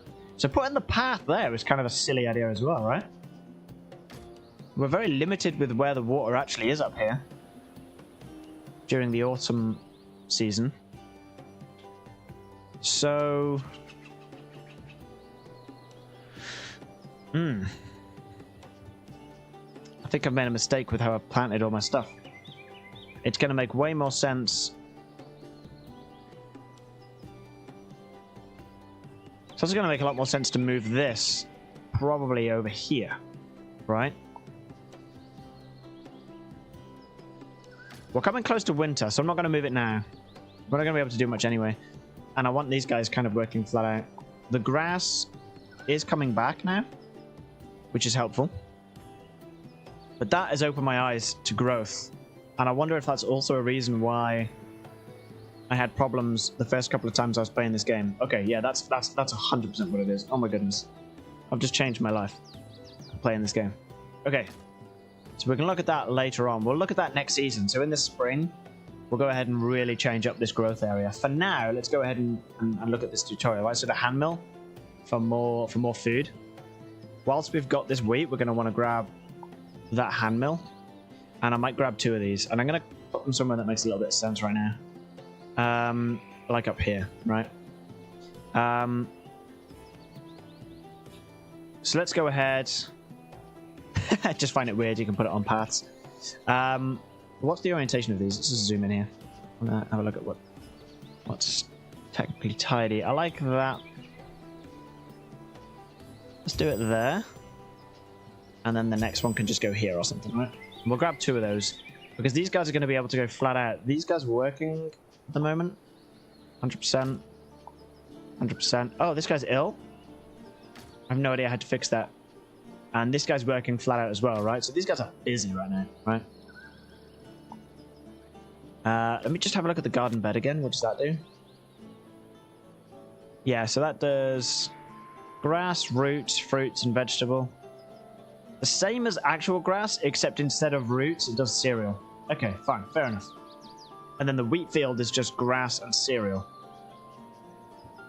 So we're definitely going to want to grab some of those as well. I'm thinking... we'll speed up the game just a little bit here. The Baker's Simple Oven is going to be something that we're probably going to want as well. Ah, Damon, welcome back, man. It was definitely you who said that you were going to be here today.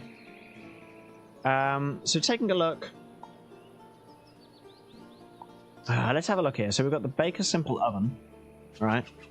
So we're not going to need a huge amount of wood, so we could definitely free up some jobs. We may as well go ahead and grab these ovens.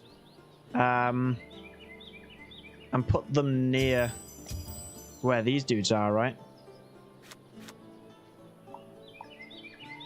Because that kind of makes sense, because that's where we're processing some stuff. So these guys are going to take it from here, and then these guys are going to take it from here, and it's all efficient and stuff, right? This is probably going to move. I'm going to want to dedicate this area to growing stuff. I don't really want to have processing stuff up here because it's drier on these upper levels. Oh, we're definitely coming close to winter now. Look how much water is around. Oh, this is getting tough. Holy moly. Like, even these guys are drying out at this point. That's madness. Is your next live on Thursday? Yeah, my next live is on Thursday, man. Yeah, here we go. Look at that. That's madness. Okay. Even the streams are drying up.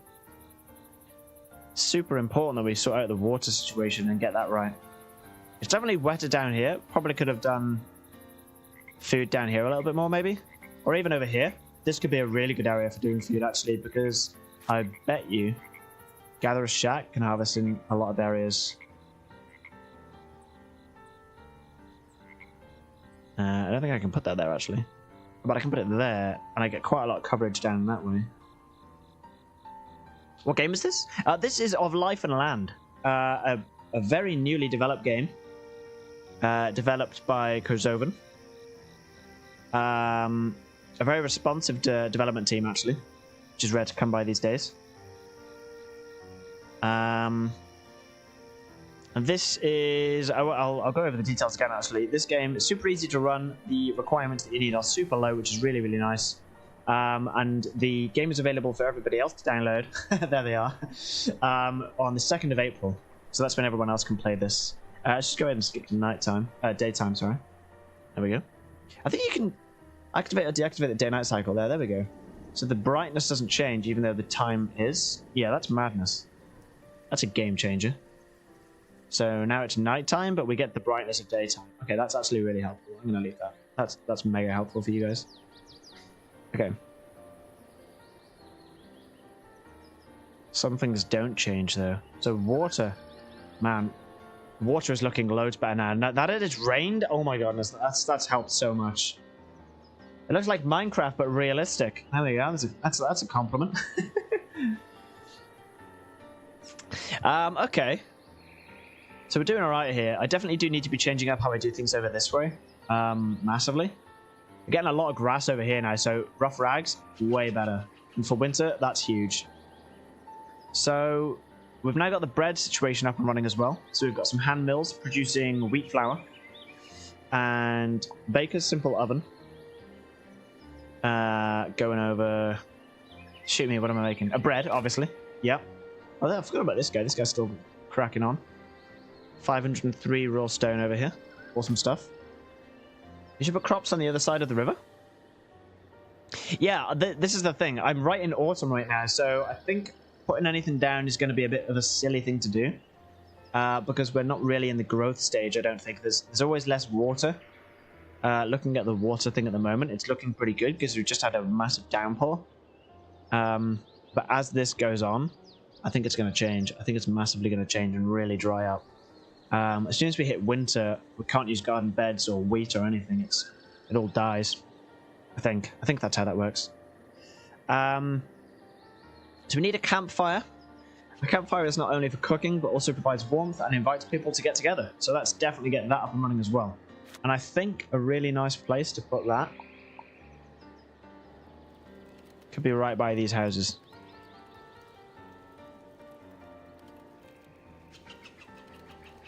Right here. And I've also just realized I didn't actually give any of these houses a path.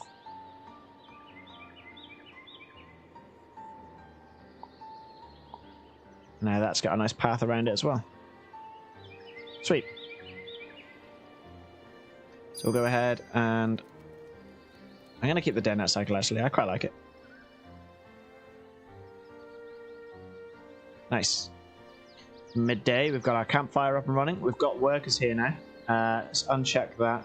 It's also... Hang on a minute. Uncheck you. Uncheck you. These guys don't have workers. One thing I can absolutely do is I can take 2 of these guys away. Our wood situation's actually looking pretty good for now. So that's hopefully freed up some workers. I think we've got 2 here. Yeah, so let's go ahead. Dennis has got not much going on. We could also probably take one of these guys out of here. And then Vincent can go up here as well to produce bread. And we could probably take Stefan out of here and pop Stefan up here. Nice, because they're going to be destroyed and removed anyway. And hopefully you'll get the fire going. There we go. Nice. Awesome. It's coming together nicely. It's coming together very, very nicely. So Eliane is on her way. 4 days remaining. Continue to expand your settlement until Eliane returns in 4 days. We've got prosperity, which is just basically grow, grow, grow. So we can hide that. We've got some journal bits and bobs. Arrival. As dawn breaks, you and your little expedition reach a breathtaking hilly area. You can feel it in your bones. This is the place where you will build a new settlement. Now it's time to put the promise of good life into practice. Who knows? Maybe you're about to found one of the most important settlements in the Empire. Sweet. And we've got some quests here as well. So where to put the dirt? Yeah, so this is going to be where we get into some realistic stuff. Obviously, people are eating and they're doing stuff. Where are they putting it all? Let's get a cesspit, people.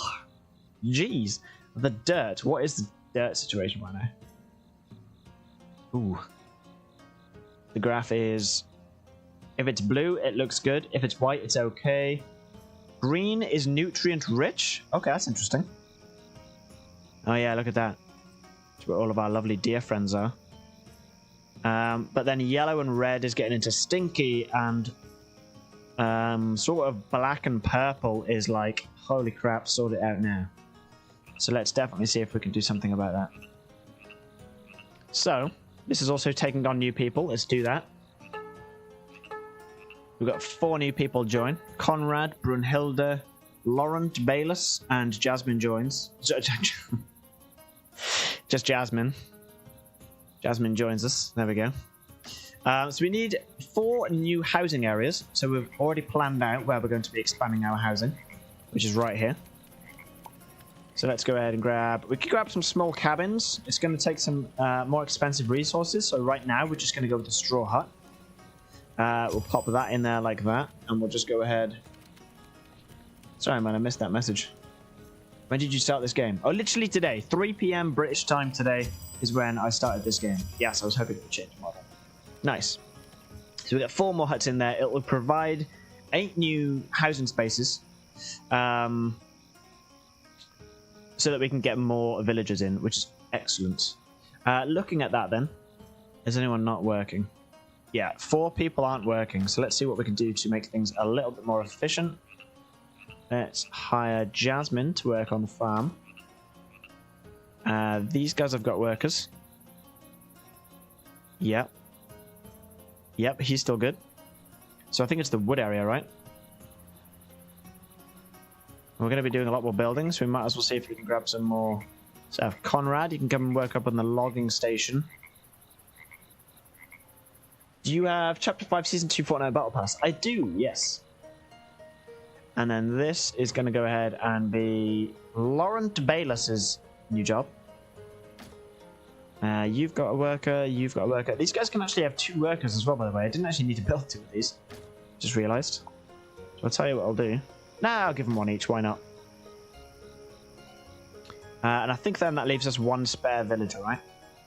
Yeah. And you can come and work up here at the campfire. Brunhilde. Excellent. Speed up the game a little bit. Let's get us back to that gorgeous daytime. This is probably our last day on daytime. Did you know there is a new healing egg update tomorrow? That's probably to do with Easter, right? Okay, so what's going on with the sheeps down here? Sheeps? Sheep. Happy. Observing. Interacts. And interacts. Okay, these sheeps are being well looked after. It's an Easter update? Yeah, that kind of makes sense. Alright, sweet. So we're just going to keep on growing, keep on making sure that our villagers are well looked after. So a lot of them are looking at clothes right now. So taking a look at something that's going to be super helpful is going to be the simple barn, because that's going to produce leather, wool, and raw meat. Something else we need to look at is animal populations. Right now, rats. Yikes. Problem. Where are they is the question. Oh, look at some little rabbits. Some little hares down here.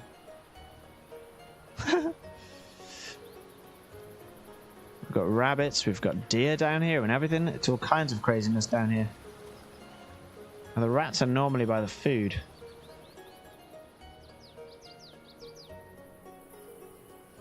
Rats normally live on the farm.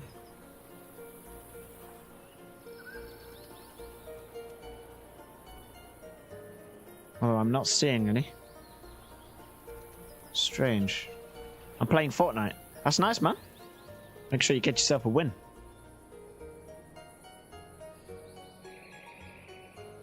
Okay, I'm not seeing any rats, which is quite interesting. Doesn't mean they're not there. They're going to be somewhere. They're obviously booming in one particular area.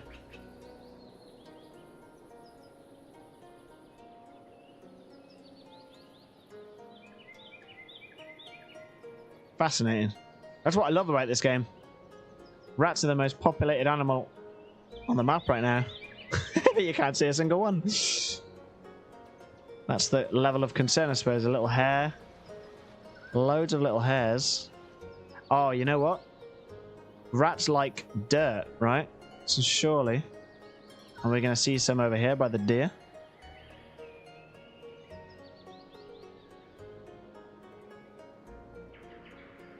No. They're somewhere. They're going to be somewhere for sure. Okay. So we're nearly at winter, which is a concerning time of year for an early settlement. The deer population is seriously going up. We could get up a little hunter's lodge for that. And we could also help control the rat population as well. I kind of feel like...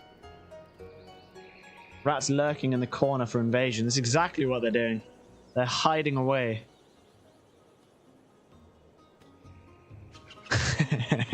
I hate it. Because I've seen the rats. Like, I've seen an abundance of rats on my other map. I know what they look like, and I know that they're there. But they're not coming out. Okay. Fine, so moving on. We've got some stuff to get ready. I want to get Simple Barn up and running. I want to get some clothes up and running if I can. Can you play Fortnite with me in like a week or so if you were... Oh, hang on a minute. Can you play Fortnite with me in like a week or so if you're able to? Not trying to annoy you. I'll be honest, I'm probably going to be very busy with Of Life and Land in the coming weeks. So I can't make any promises, man. I'm not going to lie to you. I don't want to disappoint you at the same time, but... I can't say yes. Not like right now. Super sorry, man. So a simple barn is going to be handy to have a simple barn somewhere. Yeah, I'm not going to be having any trees over here. We could get a simple barn up here. And we could also get a little barn just at the top of this hill. Like they can just wander down, do you know what I mean? Oh, actually, you know what? Oh, wait, we probably don't want a barn right by the bread, right? We could just go here. Just like on the edge, kind of. Let's go here. Pop a barn down this way. Right. Wait a minute. I think the door for this thing is actually further over. I think it's there. Because what we can also do, it's going to be handy. Like, the garden beds are really good. Having animals... I don't think the animals are going to wreck the garden bed. But geez, what do I know? I never knew the deer ate bark, but here we are. You know what? I bet them rats hiding in the forest. They're still there. There's still well over 100 of these little buggers hiding around somewhere. So we're still making some serious amounts of homes. Now we've got a barn up and running. And when it comes to the barn, actually... Oh, I can't prioritize anything right now. Okay, let's chill. Okay, we need to speed up the game. I need to charge my keyboard before that dies. Bear with me, guys. Let me just plug that in. I have a wireless keyboard. Ooh, there it is. Sweet, okay.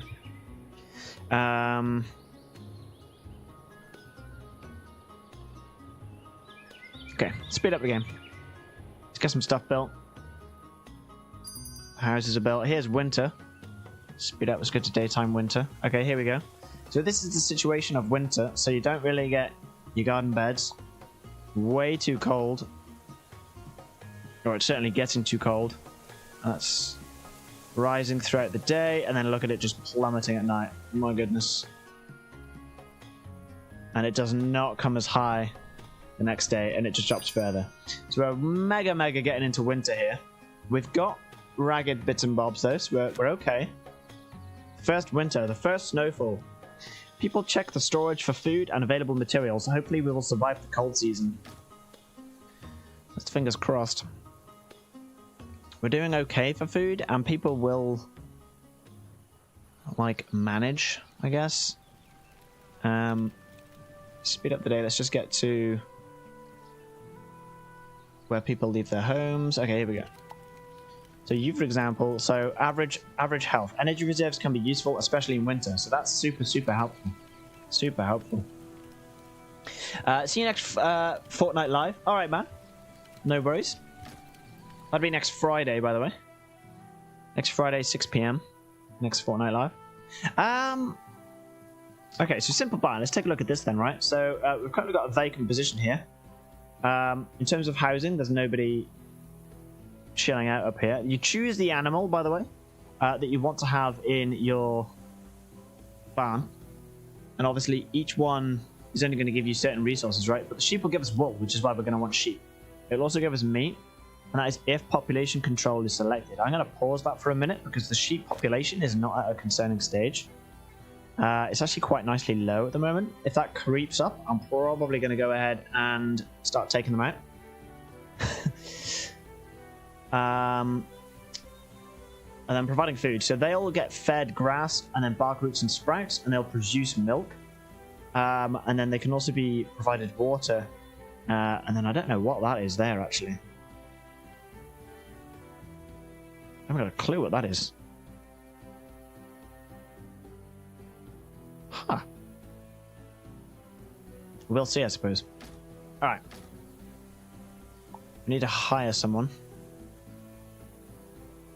No one's entirely free. So, let's get Laurent.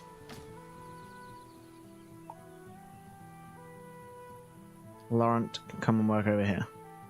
Excellent. Now, hopefully the housing will fill. There we go. Sweet. Sheep will find the homes. There we are. There's 3 of them. And we've got capacity for 1 more.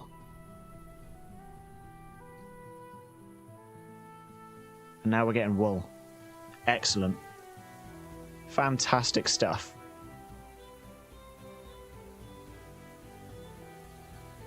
So I'm guessing that's just water and then providing drinking water for the actual sheep. I'm guessing is what that is. That's pretty sweet. So then...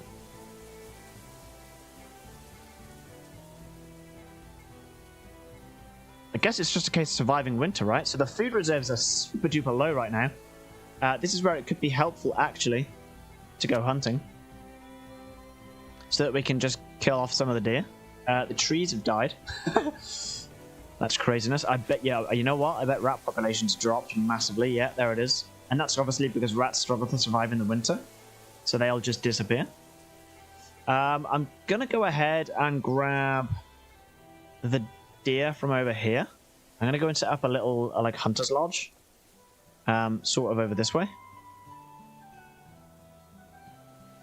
Just on the corner here, I think that'll be plenty fine. Maybe just there, actually. That'll be fine. And then we're going to need to grab a path through here. Preemptively planning this.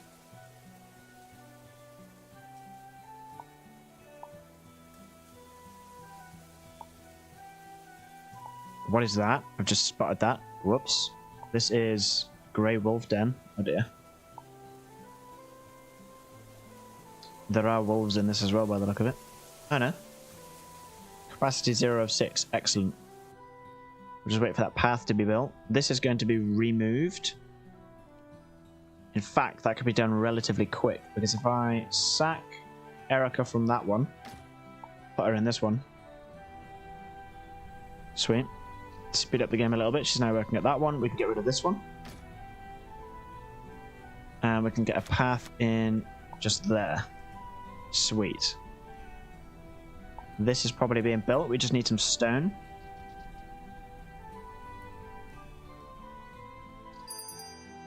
Oh. Spring. Right, here we go. These are where I wanted to make major changes here, right? So obviously all of these died off. They're going to grow back pretty quick, because they just do. We're going to harvest them like craziness, because we're super hungry right now. So then, let's actually just make sure that we're doing this super mega effectively, right? So, gather a shack. It makes a lot more sense to put this somewhere where we're going to have a lot more, like, ability to harvest stuff. Where it's naturally wetter more often, right? So, I'm thinking pop in that.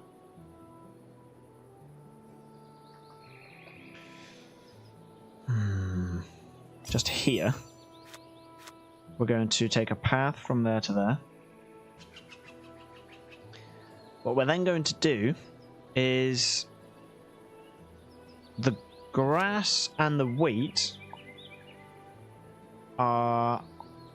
what distance can these guys get if it's there? Okay, they can get right up top. Okay, excellent. So grass is going to come down this side. All the way down.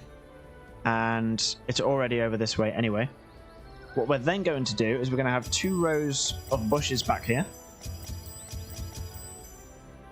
And then on the other side of that is where we're going to have our wheat fields, right? So all of that can stay as a wheat field. This path needs to go from there. Wheat field all the way up.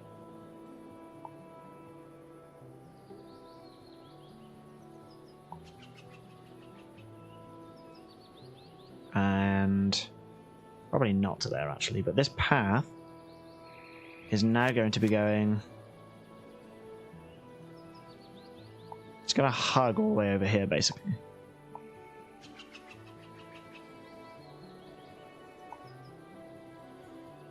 Okay. Let's just speed up this a little bit so that I can get this sorted out.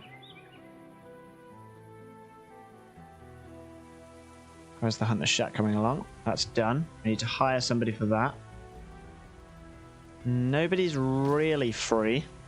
We could probably ditch one of these guys though.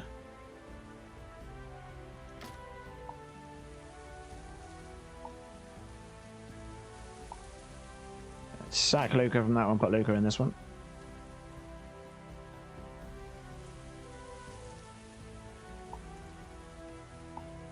Oh, Luca's already working at the hand mill. Hang on a minute.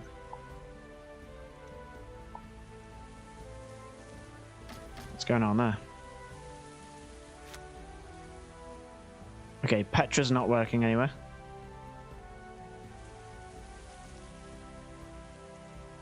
Hunting place, that's what I wanted. You, Petra, you can go up there. Sweet. And then... my brain is fried. Okay, let's speed up time.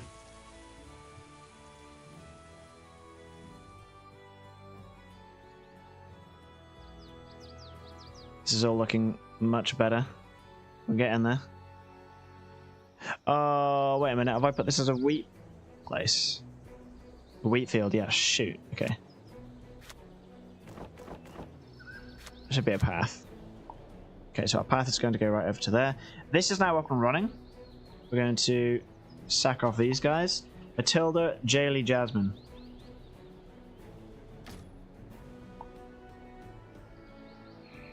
Matilda.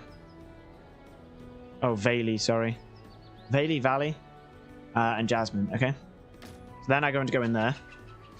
We can scrap off the path that's just... oh no. That one. And that one. This one and this one. Okay, we're getting there. Speed up time. Okay. We need a path. There to there. That'll connect us all back up with paths.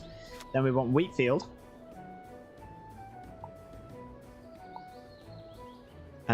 Even as far as that, actually. Yeah, that could work. We've come 3 wide here, so we might as well carry it on. Ah, you know what would have been way better to do? Garden bed. What's the difference, right? Garden bed and grass. We've got wheat fields, so I think we're just going to want garden beds. If we plant grass, it's going to give us wheat, but we're not going to get much rooting. Okay, so what we're actually going to want to do is scrap off all of this. So much food that I've just got rid of. Could be a mistake. And all of this is actually going to want to be garden beds, right? Like so. And then we've got the bushes at the back. I think that's fine. And wheat field coming in there at the bottom. That's going to want to be garden bed. Not grass. Because I'm an idiot. Okay, sweet. Now hopefully once all that's up and running, it's all going to look quite sweet.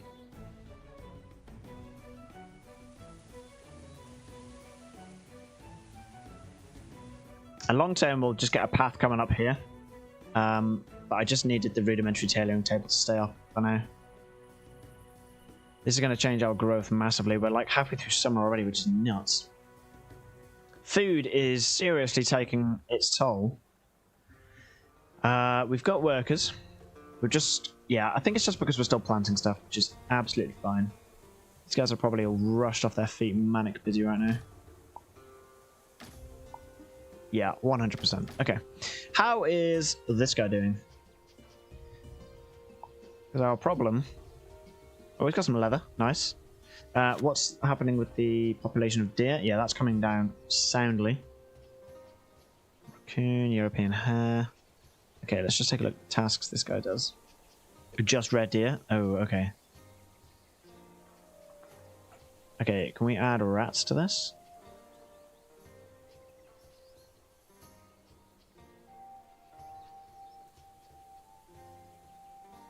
A really nice feature for that, guys, would be to shift click and it just takes off 5 or 10 maybe. That would be really nice. Just trying all the different buttons that I can use. I think it's all those there. No goods available or in range. Oh shoot, yeah, you know what? What is the range of these things? It doesn't look like there really is a range. Interesting.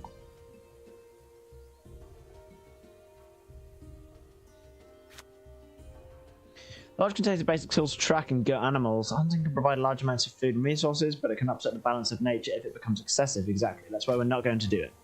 Not excessively, anyway. So we'll just do red deer and rat. And that way, if they're all the way over there, they might be out of range. Perhaps. Who does know?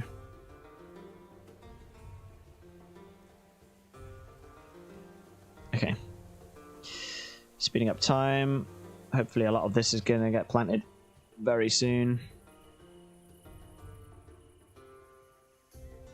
Are we waiting for something in particular? Bark roots and sprouts. Okay, you know what? Can we harvest these, please? And hopefully we can start planting stuff now. Yeah, here we go. Woohoo! Look at us go. Oh, create 200 garden fields. Look at that. Sweet. Right, let's just drop that down again. Nice. Okay, that's way better. Now we hopefully will have a lot more food up and running. So anything vertical is wheat. Anything horizontal is a garden bed. That's how I like to do things. Keeps it a little bit easier for the brain. Nice. Okay. So these guys are still doing wood. It's absolutely fine. Plenty of stuff going on over here. So with that, food will hopefully start to grow way faster. Cereal grains are growing nicely. And we're producing a lot more food now. Yeah, there we go. That's skyrocketed. It's beaming upwards. Happy days. We need it to beaming upwards much faster if possible. Water levels. Yeah, we're not looking too bad. This is exactly why I've got the bushes at the back. Yeah, it's still not enough water for them though. Like, there's just not enough water for these at all. No growth. Over here is also still not entirely wet enough. We might need to move farm down to this area. Quite possibly. Okay. Teeny tiny little stream isn't going to do us wonders right now. So this guy seems to be doing okay there. Plenty of wool going on, which is nice. Oh, you know what we're not doing is we're not actually allowing them to make basic clothes. That'll help us massively. So let's do that.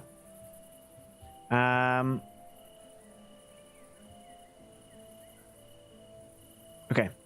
Needs then. Let's just take a look at Sani, because you are the lowest on the needs chart.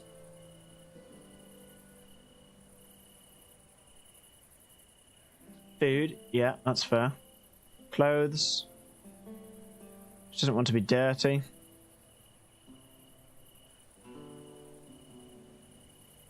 She wants to be in a faction and have at least a community center. Okay, so building that could be quite a big step. It's a good point. It'll also allow us to adjust working days. Lots of resources there, though. 80 stone. That's quite a lot of stone. I feel like community center could be something that goes up this way as well. I feel like that could be a really nice place for a community center. Or do we go up here? The wall next to the cliff kind of makes it look really nice as well. Let's do that. Let's chuck that up there. Sweet. See if we can get that built. Get the community center up and running. Give them a day off, you know? Jeez. There are people.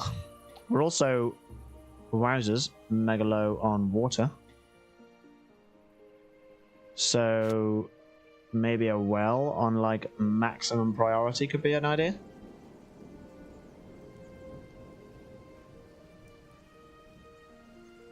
That could work. Let's just make that top priority. It shouldn't take too long. Oh, there we go. Look at that. Oh, beautiful. The rain just saved us food-wise. Holy moly. Okay. So the well is now doing quite nicely. We genuinely could do with someone being working here. Arguably, water is going up all on its own, actually. So I think we're okay. Yeah. Yeah, they don't need anyone there. That's fine. Sweet. Actually works out quite nicely. Awesome. Okay. The rain is just doing us absolute wonders right now. Holy moly. Food has just exploded. Yeah, we're probably going to be fine. It's going to be too wet down here. This is going to be a really nice area. It's also mega wet over here. The bet it's because it's stone and the water can't be absorbed into it, which makes sense. Which would make this actually a really nice area for growing stuff. Holy moly.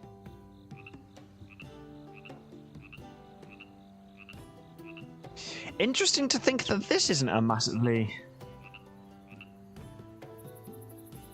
There's obviously not a great deal of water being pulled in to all of this.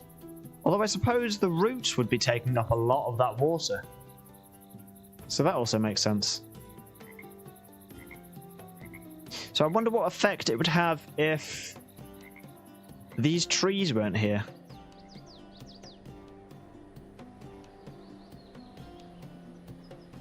Could be quite interesting.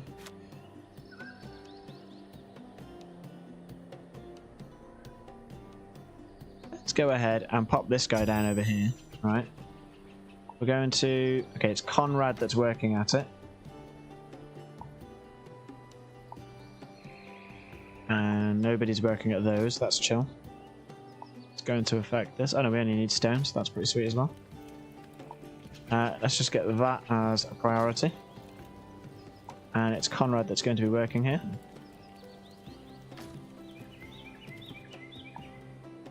Nice. And let's just get some of those trees down. I wonder if that's going to affect the water in the ground area, in the area nearby. Because looking at it, I mean, it's a super wet area already. There's a bit of dryness going on over here, despite it being super close to a lot of water. So I'd be interested to see what happens to that if we start chopping some trees down. It's getting dry already.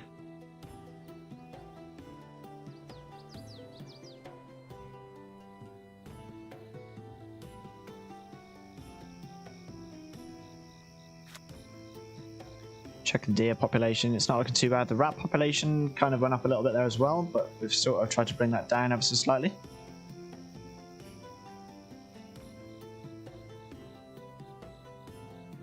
The cat population. I don't know what affects that. It's interesting.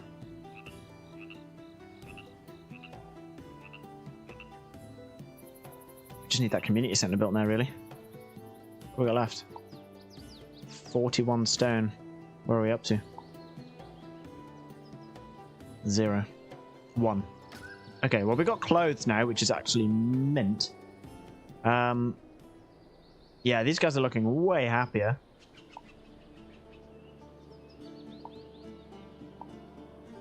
Yeah, they're doing alright. The most part of it is they want the community centres. That's going to massively increase stuff. And food as well. So I'm wondering, is it going to be worth increasing the population and putting some of the workers into food and putting that then down here where it's actually quite wet? I think it could be hugely beneficial to do that sort of thing. So taking a look at this, we'll go ahead and just put that there. And I guess we could just do that. And then I reckon we could probably... Yeah, no, that's going to be less effective. Let's just get a lot of paths going on over here.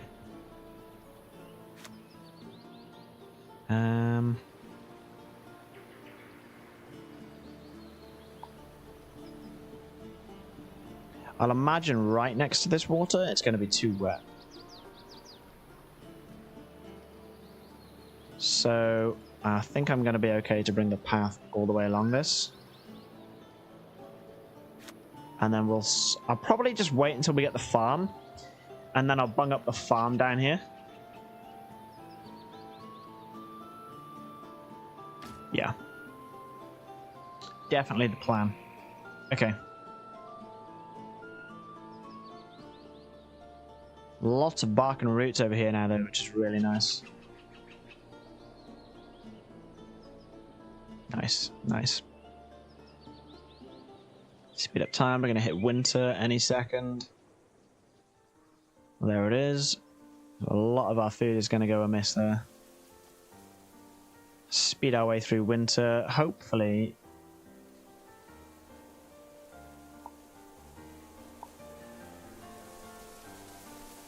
She's at 85%, which isn't that bad, to be fair.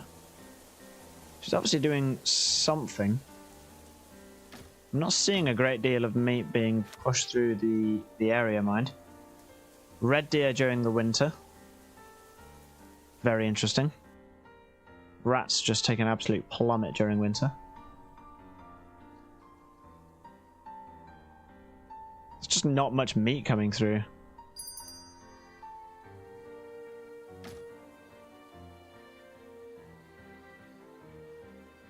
What does water do during winter?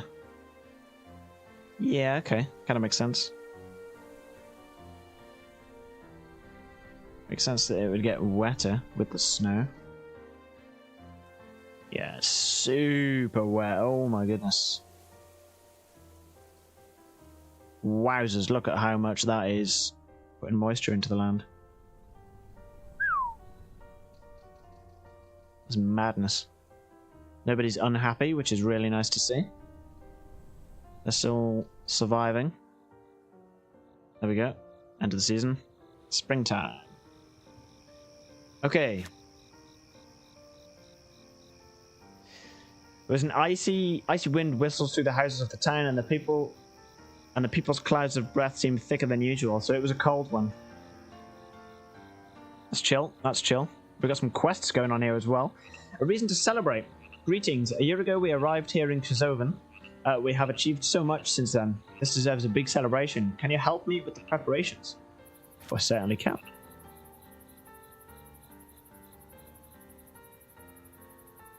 Oh, we've got some diplomacy stuff and things going on. Map tutorial going on. Whoops, I missed all of that. And then new seeds. Eliane. I have no idea if I'm still no idea if I'm pronouncing that right. Task for you. There is a village not far from you that needs help. Apparently their seeds have gone bad and they desperately need new ones. Oh, better help them out then, I suppose. We still need... Oh, shit me. We still need to make a cesspit, you know? Oh, dear. I bet the dirt has gone really bad. Okay, no, it hasn't. But it has there. Very strange. And here, in this one house.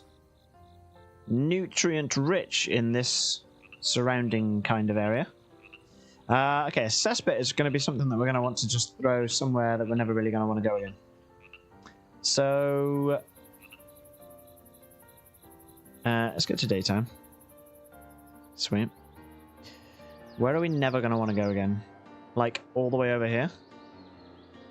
Perhaps? Or just all the way up here? I don't know how far away it should really be.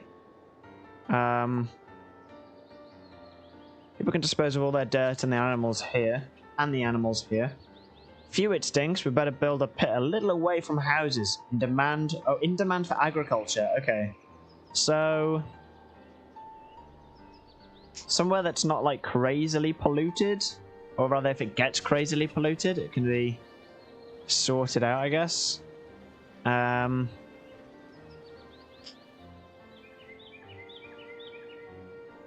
Well, we could do, like, way over here. Let's do that. That's far away enough to not be a problem in the future, I don't think. And if it is, we can just move it. Pollution will die down eventually, I guess, just like in real life. Let's go ahead and chuck that just there for now. Okay, the paths down here are all built now, which is pretty sweet. We don't need that there anymore either.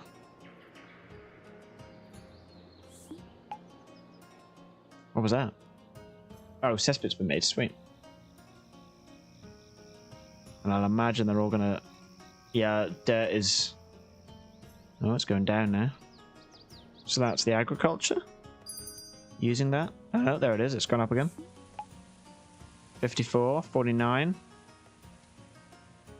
38. I need to be putting a little bit of time into food because there's not much going on with food.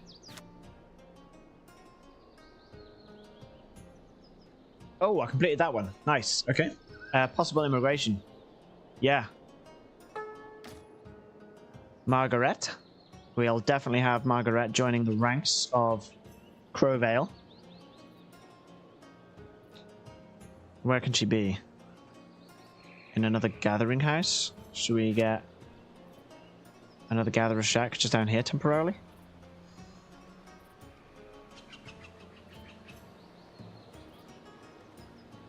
we go, or if we just do it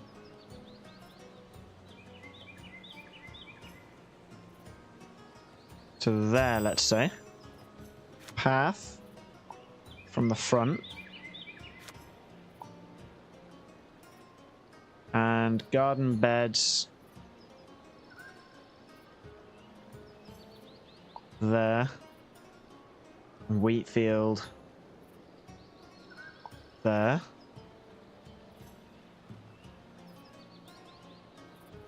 That should do us plenty.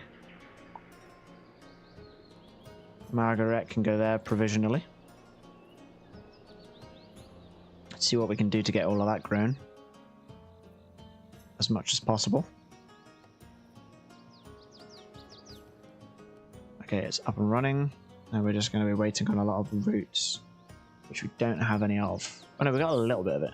Yeah, we're starting to build them up. Okay. So opening the map, that's an M. Bish bash bosh. And we've got some transfers, we've got diplomacy and stuff and things.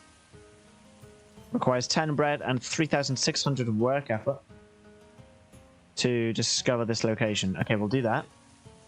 We can also discover this location, so we'll do that as well. It's only 10 bread also. Discover the tablelands in the desert. Oh, that's this one?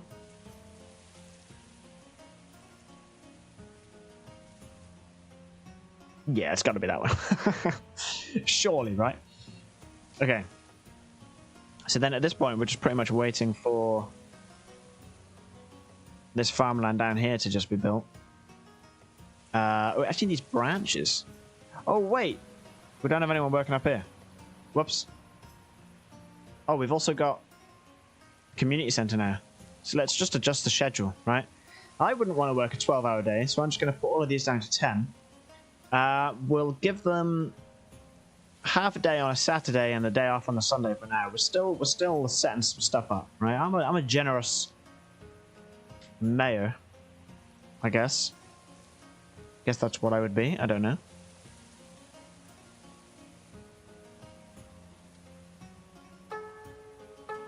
Well, we've got the space, so we might as well have them. Baldwin and Rosalind, excellent. Welcome to the stream. No, welcome to the settlement. Okay, so let's hire Baldwin here. And let's hire Rosalind here. Okay. Nice. Speed up the game. Because I've noticed we're not making much down here. In fact. Yeah, she was definitely available. Okay. Can we move this one? I know we're maxed out on the sprouts and stuff. What? Make the plots then. Okay, here we go. They're happening. Still in summer, so we're getting on. Here we go. Now they're doing it. Much better. Look how fast that's growing as well. That's madness. Come on, come on, come on, come on. Yeah, I just did a load of stuff. Oh, Crowvale has reached level 3. Excellent. Possible immigration. Yeah, we've still got one more space. I'll have it. I won't take anyone else though, because we don't really have the space right now. So I'll just let that be for a second. Show task. Discover the tablelands in the desert. I'm thinking I've already done that. Oh no, I'm 52% of the way through that one first. Okay, fine. Let's chill. Let's chill. Okay. We're carrying on.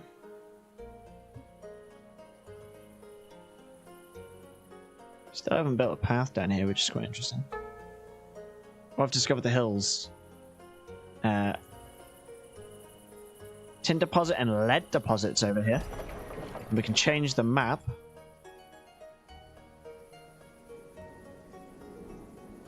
Wait, I'm sorry, what?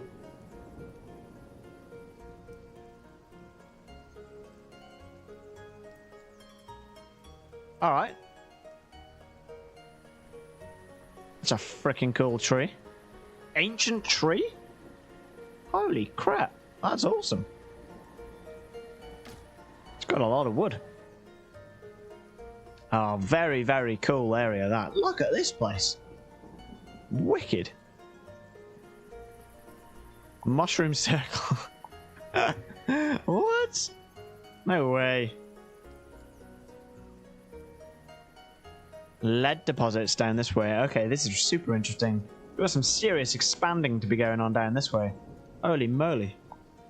Alright, pretty sweet though. 10 bread, 3,600 work effort after this one. We've also got that one. Let's do this one, then we'll do that one, and we'll just start unlocking them all, have a look at them all. That'll be pretty sweet. Speaking of which, can I go back to Corsair? Nice. Okay. Let's just go ahead and do that. Garden is now pretty much complete. Hopefully we're going to get the path in. A full field of wheat. That's what we like to see. I've discovered the coast. Nice. Beaming along. I want my path. What's going on? Do we just not have the capacity to make a path?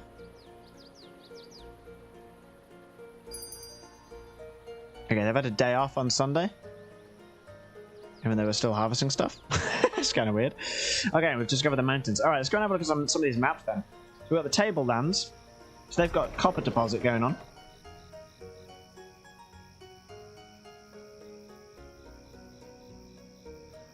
Okay. I think it should be that way. Have they got a market? Oh, so this is where they're doing all kinds of different bits and bobs. Awesome.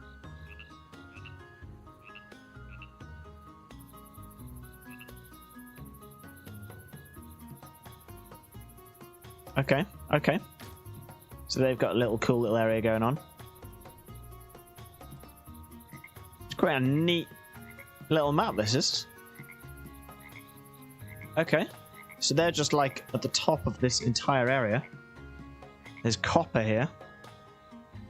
Okay. I can build here? No, I can't build here. Alright, sweet. So that's going to be something else. I'm sure we'll get around to that later on. What else have we got then? The mountains. Let's have a look at this. Oh, yeah. Oh, no, wait. Listen to that.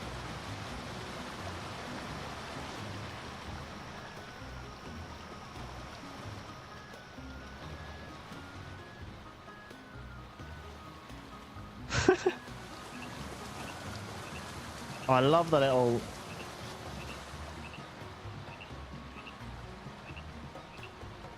all kinds of awesome sounds in this map.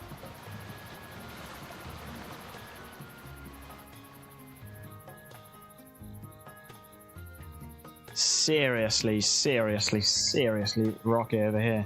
Oh, we got a mine. Oh, that's iron. Okay, so the mountains have got iron. Okay. Alright, and then coast, right? Oh, so that's where the water reaches the end. Okay. Awesome little place. Oh, there's a little village down here. It literally just looks like a professional Minecraft village.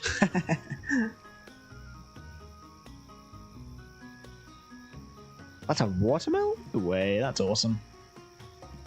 Oh, I love that you can get like a little stone bridge over the rivers and stuff. That's awesome. Oh, you can actually put fields. Found the desert, I see. Yeah, that's awesome.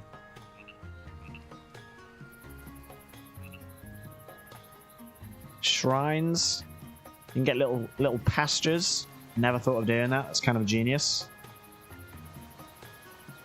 Oh, it's giving me more ideas on what to do with my settlement now, actually. It's kind of smart what they're doing over here. Oh, farm over the bridge? Shut up, that's wicked.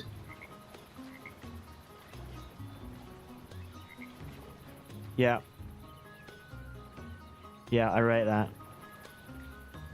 So they've got the fence going all the way around. They've got a little gate here by the look of it.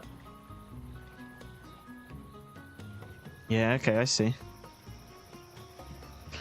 Okay. Makes me think of doing different stuff. Rat plague on the fields, though. Oh, yeah, hang on. I want to go back and see that. Was it that one? Oh, that's a different one. I was down here. Oh yeah, the rabbits are taking over here.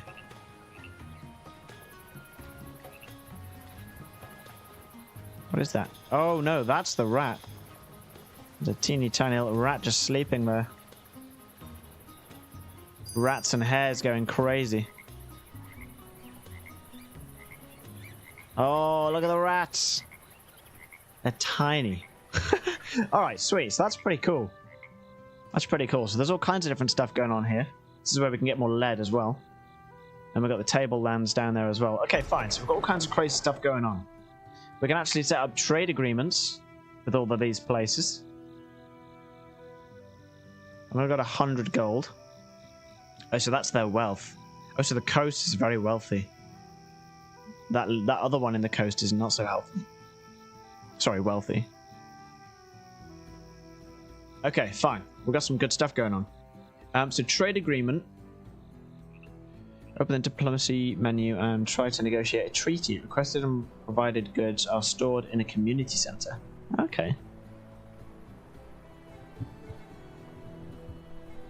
So these are trade agreements. They demand 5 rough-hewn stone. They demand 10 water, and they demand 20 raw wood. We'll go with the 10 water, because that's like, we've got plenty of that stuff. Rough-hewn stone, we probably could get that, to be honest. 20 raw wood. We've got 31. Yes, great. Let's get a trade agreement with everybody. We're big and bustling in no time. Happy days.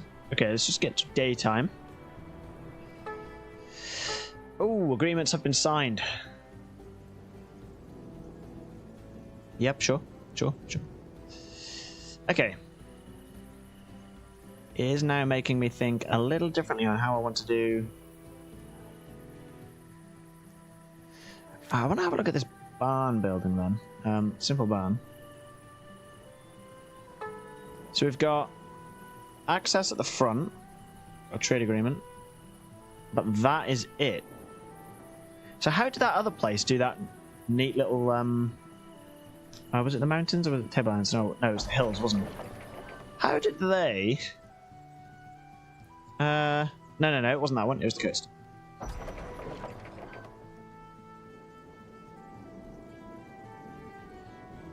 Where are they? Here they are. How did they do that animal thing? Oh, so they've just put the farm inside of the... Oh, yeah, okay. So they fence off an area.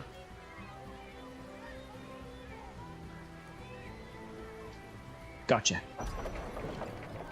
I'm totally copying that. I'm totally doing that. Okay, so let's say they're coming down here. Fence. High wooden gate.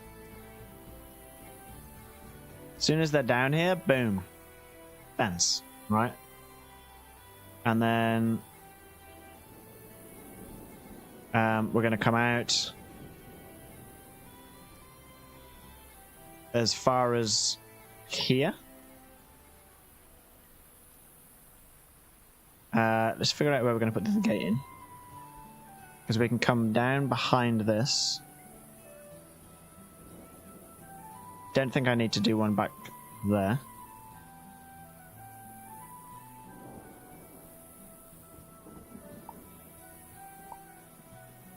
Then we'll just go around this edge.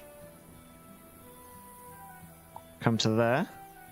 We'll pop a gate in just there, actually. And then we'll just give them, like, the length of this area.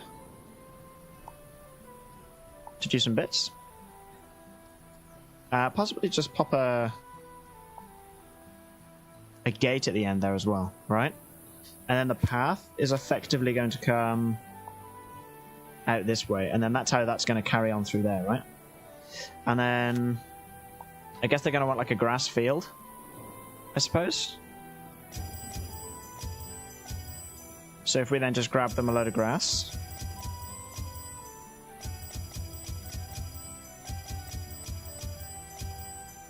Like so. They'll be happy as Larry. Can I just get rid of this as well? Oh, I can just demolish it, right? Sweet.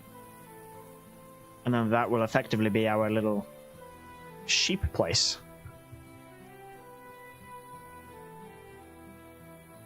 I want to see what happens with this. Because then they're not going to just roam all over the place. They're actually going to have a little dedicated area to be.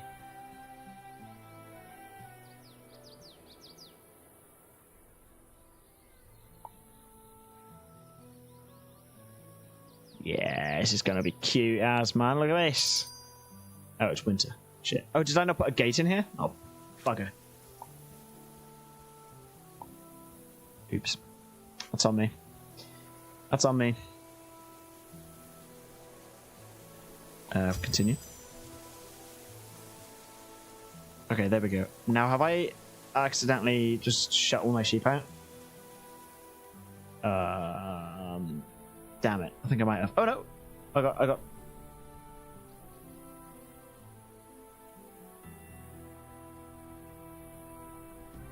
Okay, we've got sheep. I've got a slight... What is this? Oh, it's a little raccoon. I've got a slight concern that they can get out through the fencing gaps here. So let's just close that off.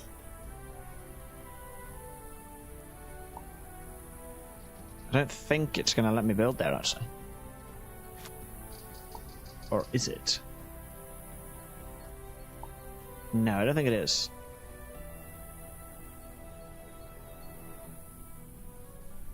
So I think that should be fine. Probably just inside, right? Because, you know, it's winter. I've got 4 dudes in here now. Let's go. Winter's just currently sucking. We're still on good. We've still got bread going on, so that's fine. I suppose there's not really a great deal in the way of... Oh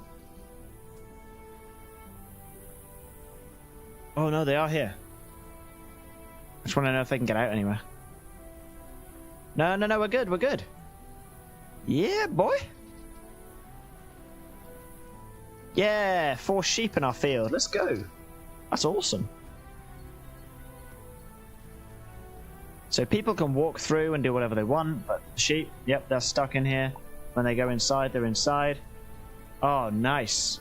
Oh, we've nailed it, guys. Let's go. Got a little sheep thing now.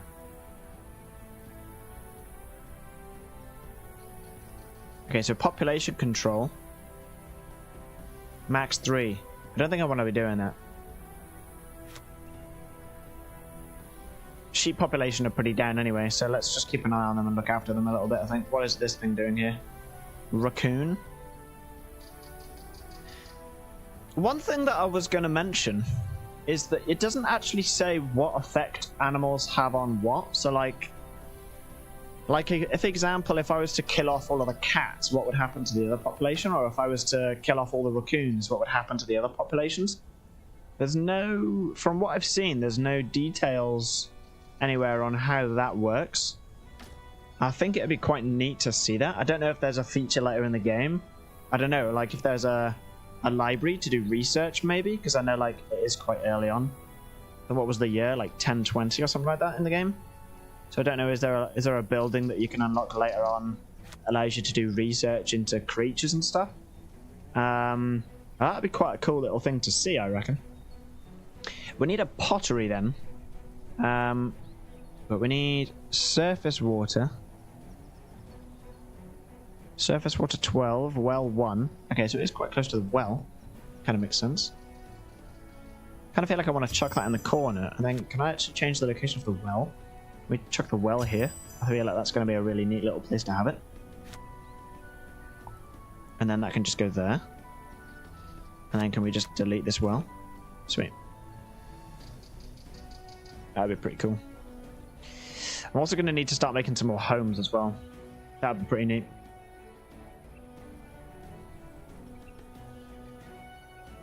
Alright, and we are in spring. Cool. Well, we've done 4 years of playing of Life and Land, which is pretty sweet. I think the next thing that I would want to go ahead and change up is the Gatherer's Shack, change that into a farm. I think that would be massive for food production. We've got absolute mega amounts of grass coming in. We don't really have much fruit, vegetable, and those roots, so I might need to re-look at this setup. I don't know. Don't know what I'm doing wrong there. I suppose the other thing I could go ahead and do is plant up some more bushes.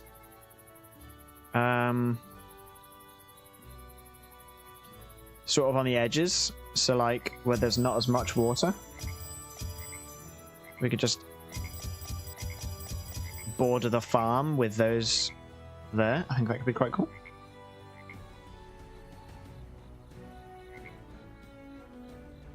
Dirt is now also building up massively over in this area. Let's just get that overlay. Wowzers, look at the dirt. This is not looking good.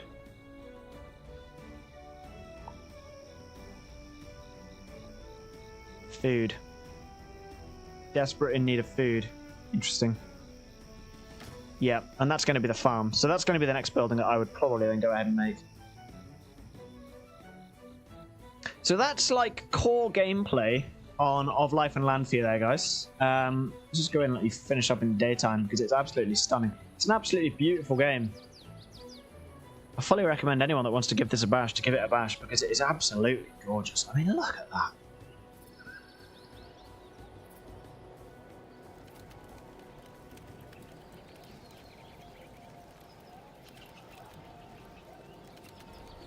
Awesome.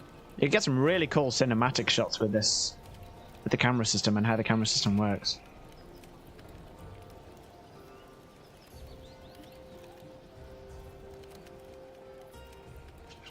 Just hide the mouse. And then down here with the sheeps, with the sheepies. Oh, the bakers as well. Oh, I found the cats. This is our bakery team by the look of it. Hard at work. Awesome. We've got some sheeps going on down here as well.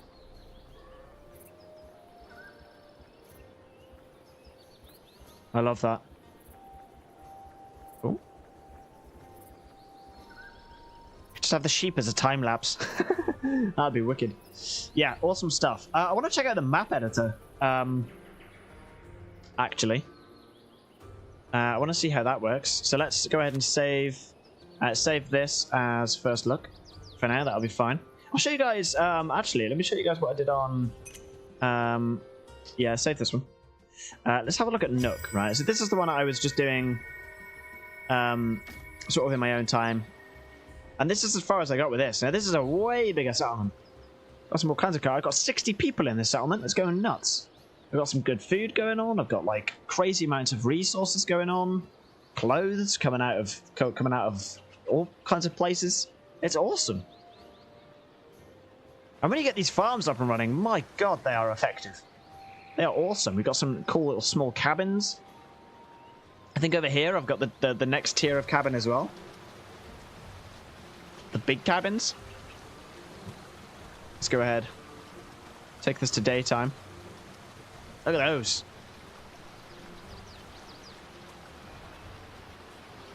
I love the modeling. Really nice work. They've done a really nice job of this. This is a carpenter's workshop. Fantastic stuff. Got a little shrine going on down here. Got some palm trees. I got a pub. Yeah, man. Got a tavern going. Absolutely awesome stuff. I've been really enjoying this game. Super enjoying this game. I got bunny rabbits coming out of my ass, man. It's crazy. Sheep everywhere. Now that I know I can put fences up, I'm probably going to do that. I've got 4 barns just for sheep. I think I got 2 for sheep actually, and 2 for something else. What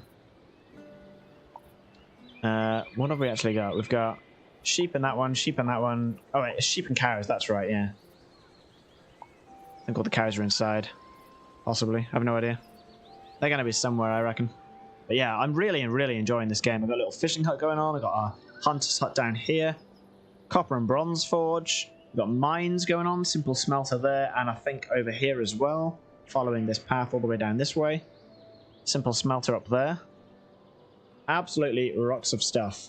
And when you really look at the whole thing, it just looks awesome. I really like just how the game looks as a whole, you know? Really nice. Really nice. So, taking a look then at the map editor. Let's go back out to the main menu. We'll just close that, that's fine. So editor. Create a new world. Okay, so we can let's just take a look at Kerzoven, right? I just want to see how this whole thing works, right? So this is the first time I've looked at this, by the way. So I'm as new to this as anybody watching right now. So you got map, basic controls. Okay, so editor. Okay, this is the one I didn't read any of. So create a new map or load an existing one in the editor. On the left side, you will find a menu with world. Oh yeah, I see. Lakes, cliffs, materials. Press the plus or minus page up, page down to change the layer. Press Alt to quickly paint tiles. Okay, so you can do all kinds of different bits and bobs going on over here. We'll have a play with this in just a second. Floor. Oh, so that's where you can already place mud streets and stone streets. Or remove stuff. Okay. So like if we wanted 4 cliff straight. Oh, so 4 is going to be the height of it, right? Yeah, that's kind of sweet. And then a 2 cliff straight. That's what that looks like. Yeah, yeah. Cliff edge. Yeah. Cliff edge inner. Oh, I see how that would work. Yeah, okay. And then cliff combine. It kind of looks quite similar to the cliff edge. In a sense. That's fine, we'll have a play around with that. Cell side. So that's going to be fences, lights, and decorations. Objects, sorry, was place buildings, plants, rocks, and water. T1, fishing place. Oh, so this is the actual different tiers of buildings that you can get. So this is all resource stuff. So you can go ahead and just place down a winery straight up. Awesome. Okay, fine. That makes sense. I don't want to give myself spoilers on what things look like. Okay, let's just come off that. Let's just go to flat or something. There we go. So then a flat part like there. Okay, we'll have a look. We'll have a look. And then actors are animals and humans as well. Then map settings. M in the connections area above the map, you can specify how the maps are connected to other maps. The connections run in both directions. Oh, wow.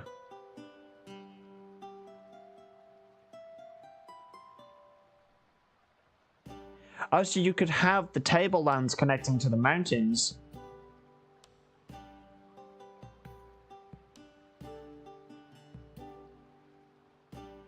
By doing like this.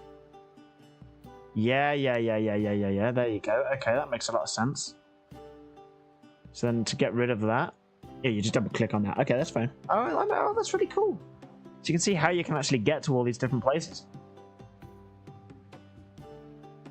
So if I just chuck this down here, oh, it actually moves the location of the pin on the map as well. Okay, that kind of works. That's chill. So that was there. The coast was actually there. Yeah, okay. So that actually moves the actual locations of stuff. Smart. Okay, I see how they've done that. All right. And then you've got the scenario. You can rewrite the entire scenario with all quests, factions, and objectives. You can find the configuration data in the saves folder. Mission description. Contains all factions, diplomatic rights, diplomatic orders, and the exploration status of the scenario. Okay. And then the scenario description contains the intro, dialogues, and all regular quests. Alright, okay. So if I wanted to go ahead and just do this then. So you go... Lakes, cliffs, material. Okay, so I feel like lakes is going to be the easiest one to start off with, right? So if we go lake, flat, and if we just come over to here. Wait, where is it going? Oh, I need the pager. Ah, there we go. Okay, so that's adjusting the depth. Oh, so like there now.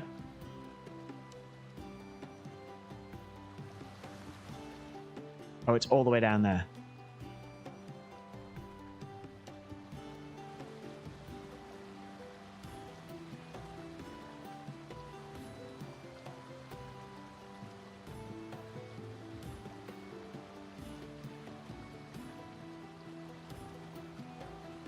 So if I wanted to change this back to this, page down. Okay, but if I wanted to raise it up a level, I'd pop it there. And then if I wanted to grab like cliff straight.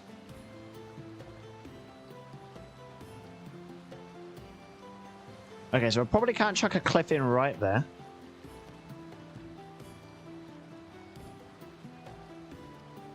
But if I wanted to... Oh, no, I could. Okay, it changes how that works. Okay. So then if I wanted to chuck it in...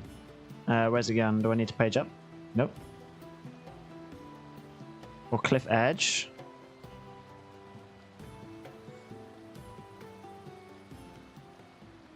Yeah, so I would do that. And then I could go ahead and add another one here. And then... there. Oh, okay, I might have to get rid of that thing. And to do that, I can just click on that and remove it. Inner edge. Yeah, so that's exactly how I thought that would look.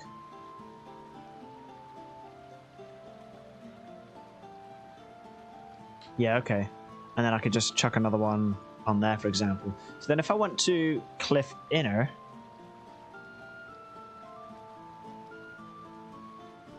cliff outer... Well, that really changes the shape of it, doesn't it? Connect that up with an inner cliff. Okay, I'd have to get rid of the grass. But then I could chuck my inner cliff down.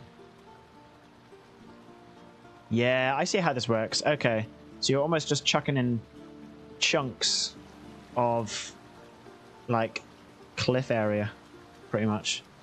If I just get rid of these little bits here. I just got rid of an animal, I think. So then if I was to chuck, say, cliff straight, and then a cliff edge, just there, and then another cliff edge, say, just here, and then a cliff inner edge here, and then a cliff straight there. So I can create like a little thing. Alright, that's pretty sweet.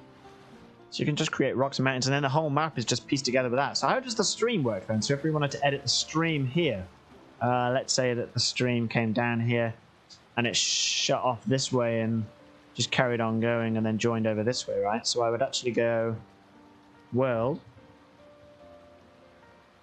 stream straight. Okay, that's actually quite a big stream. Streamlet straight. Yeah. So if I wanted that,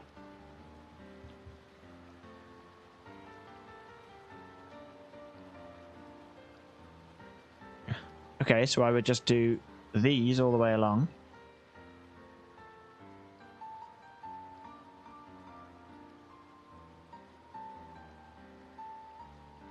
There, and there.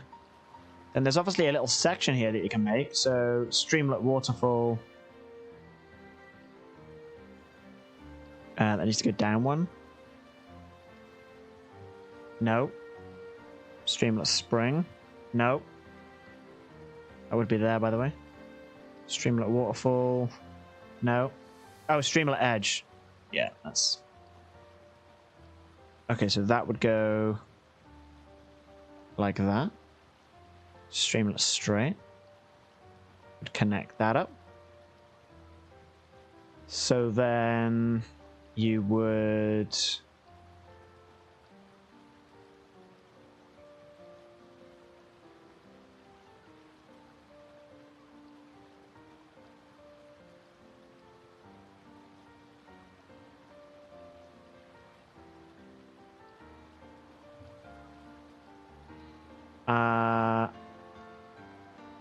Oh, is it going to be in stream? Stream combine?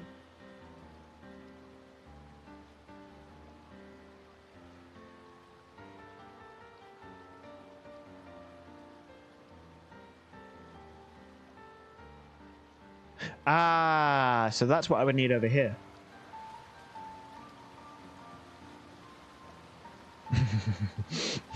That's a stream. I need to stream it.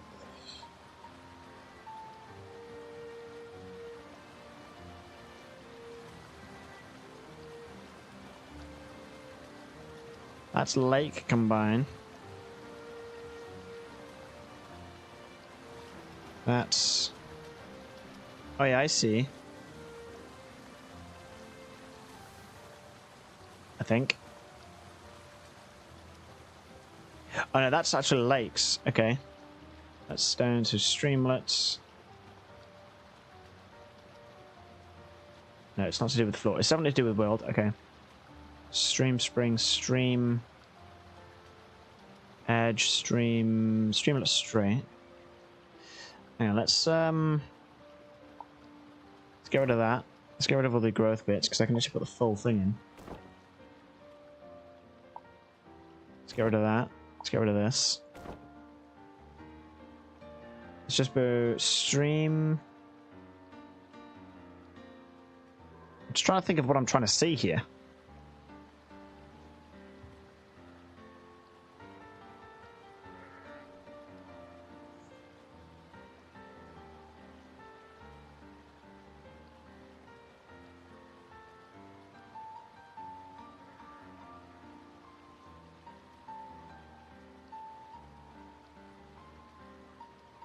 I think I'd have to merge it there, not on the corner, possibly. So let's do that. Let's go back to flat. Let's just flatten this out for a quick second. Stream straight. I want to get this. Then we're going to go stream edge to rotate it that way. And that's just going to go into there. And then this stream combine. I feel like that should definitely be there. But it's not letting me place it there. It could be because the water's already there.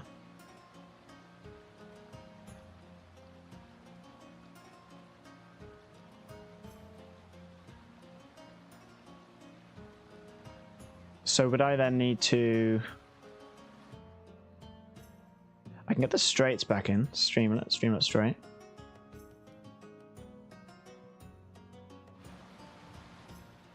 I don't know if there's anywhere else that forks off on a stream, or even if it's possible.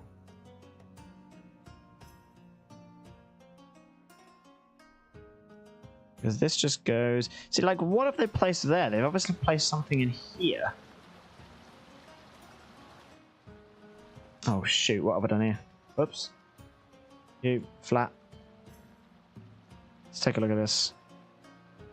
Up, up, up, up. Okay, that puts that back in there. Okay, sweet.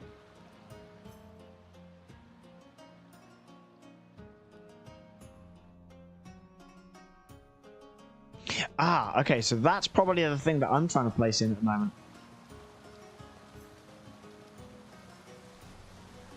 Okay, I see how that's working. So 2 streams combined into a river. There.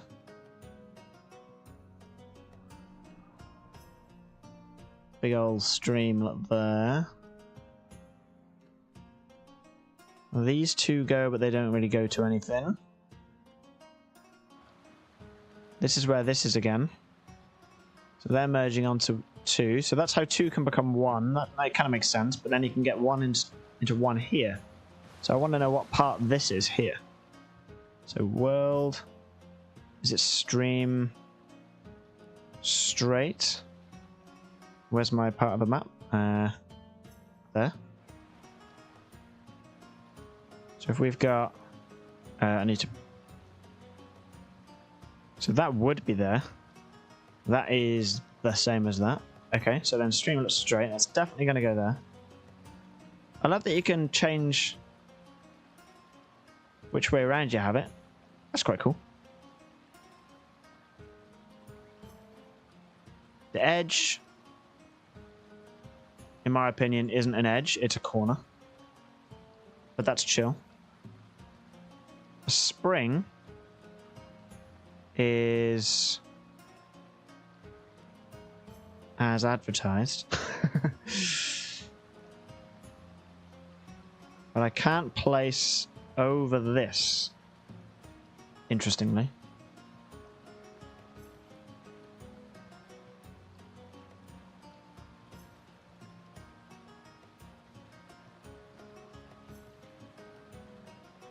It's definitely not that. It's like it's one of them, but just with the one. Is there a way to...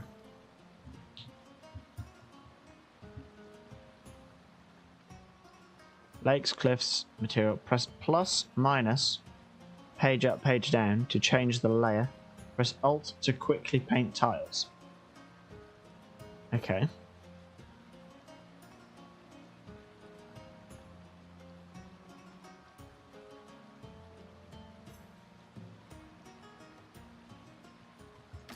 What am I missing?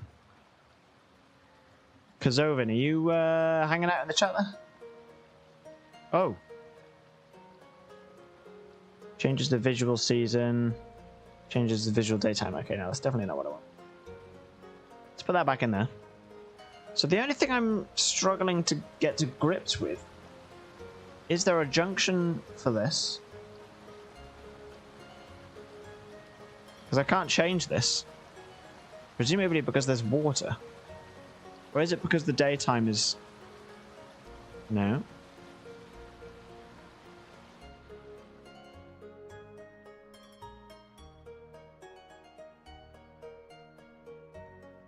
Can't select something.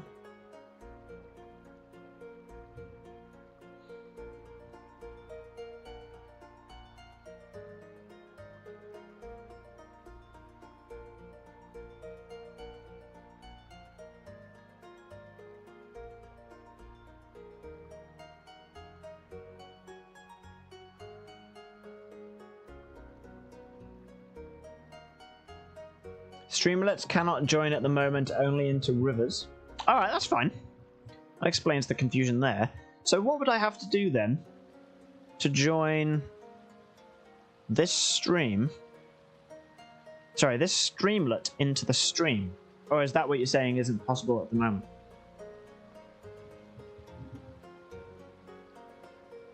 Because exactly... I'm just trying to replicate what's happened here, right? So we've got... Streamlet running into a stream or a river. So then replicating that over here. Stream combined, then tab into... Oh, you kidding me? It's just a simple case of tabbing. Stream combine.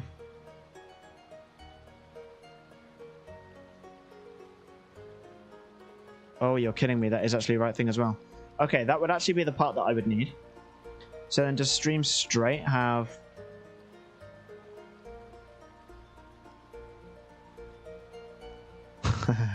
Okay, hang on. So in that case, what would I then need to do to combine this? If I page up, yeah, that's definitely the one I want. Stream command, then tab until you have the right tile.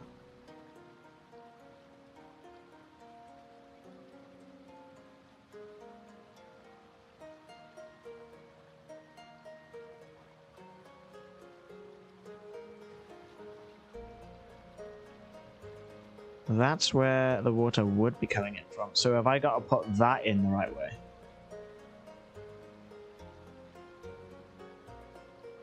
Have I got to make sure that these are all like the same way? Okay. Feel like I'm doing something. No. Oh, that's chill. Probably need to delete the... Okay, so how would I delete the water? This is the thing. I've got all the patience in the world. It's an early access game. I'm chill. I'm loving it. I just want to know how to do it.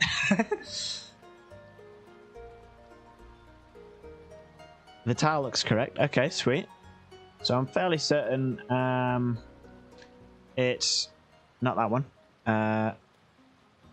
It's that one, right? But like that way? So that it would... Oh, no, not that one. That one, right?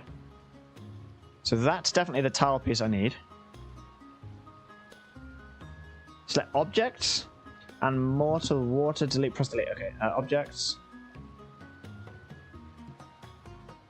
Oh, rivers. Oh no, that's where.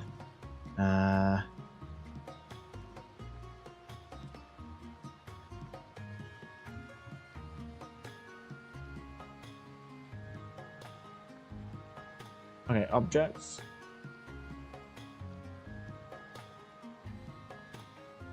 I'll move to the water.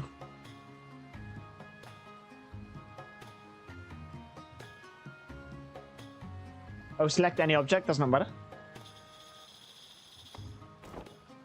Oh, okay. Right, yeah. So it's just being in the objects section. Yeah. Fine, okay. So then having... I can go back to that. Then I go stream, combine. Look for the one that I'm after. Boom. Oh, we got that. Look at that. Yeah, that's chill.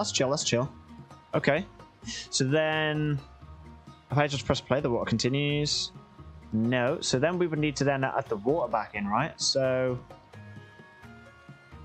Homes, community, barriers, river. Elements. River. Confluence.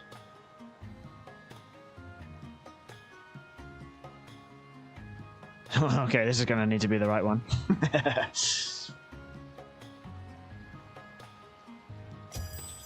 Bingo!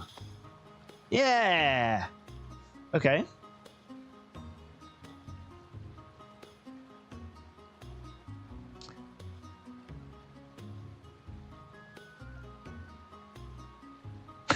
Chat delay, that's fine, that's chill, man.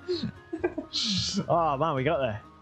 Teamwork makes the dream work. Okay, so then confluent. I'm pretty sure that's inflow. Hang on, let me just look at that. What is that? I think that's just the same. So if I hang on a minute, let's just have a bit of an experiment. Okay, so I've deleted them 3. So that would just go there. This would just go here. So that's just surface water. So selecting this, I can't place that there. Outflow. So that's put the water at that level. Yeah, that makes sense. But then confluence. I wonder why that's not working. Oh, brook, that's probably why. Surface water, there we go. Okay, so then that would go there.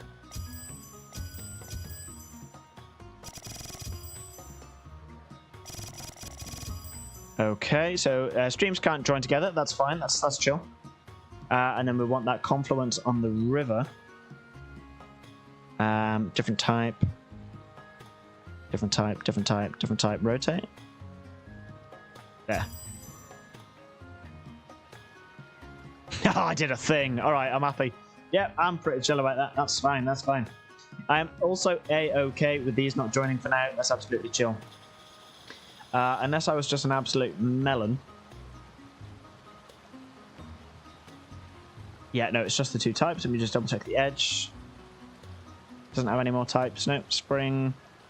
Oh, I like that you got different types of springs as well. That's quite cool. And then streamlet. Yep, so that's the waterfall section. Cool. No, I'm pretty chill about that. So that's pretty cool. I see what you mean. It lacking quality of life features? Yeah, probably. But is it a problem? Probably not. You know, like... It's an early access game. It's gonna have bits and bobs where you guys are gonna have the time in the future to work on. You know, I'm keen. I'm excited. That's wicked. So then you got the little waterfall thing that you've got going on here. Another one there. This is a super long one. Jeez, and that's coming all the way from up here. Yeah. Oh yeah. I like it. It's an editor unlike anything else I've ever seen. Like a lot of them. You know, like I've worked with the Timberborn editor, and that is literally place a block and place the river, and then the physics of it all working completely differently. But it's a completely different game engine as well, to my understanding. So, I'm liking it. We build the maps with the same tool. How do you mean? What, as in? What, as in the same tool as the players get? So you guys would use this to build like this map, for example? No way. That's mad. It must take you guys ages to do this. Holy moly. Very cool. And to add in so much detail as well. So like objects. plant's big. You would have to go in and add in all of these conifers.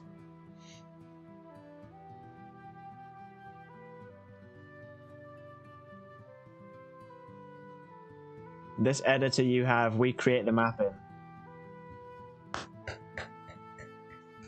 Quite fast, but you need to get used to it. Pretty old school. That's fair enough. That's fair enough. You obviously, you guys are going to be used to using this kind of thing. This is new for me. I've never used anything like this. This is very cool. This is very cool. And for other people to see this as well, super awesome. The fact that you can do it, and like, I suppose, so like, would you guys then look to introducing smoothing between materials like this? So like, instead of having that hard line, would you guys ever look to having that maybe smoothed out so that there's a bit of a fade in between the two? That'd be sick. Like, in my opinion, that'd be awesome. Because then you almost get biomes. What is that? Oh, it's just the hill up. So going back to that, how would you then create...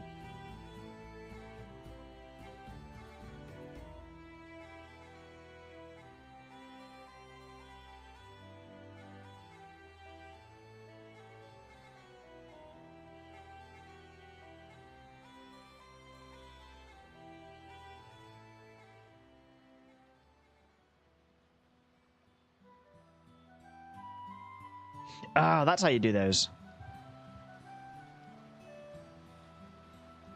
Okay, so then if we wanted to go ahead...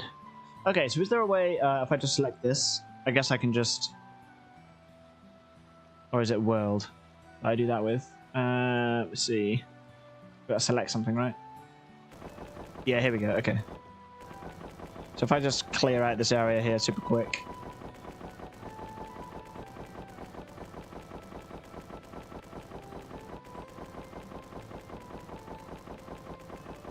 Okay, I think that's... Yeah, okay. So then let's say I wanted to go ahead and create...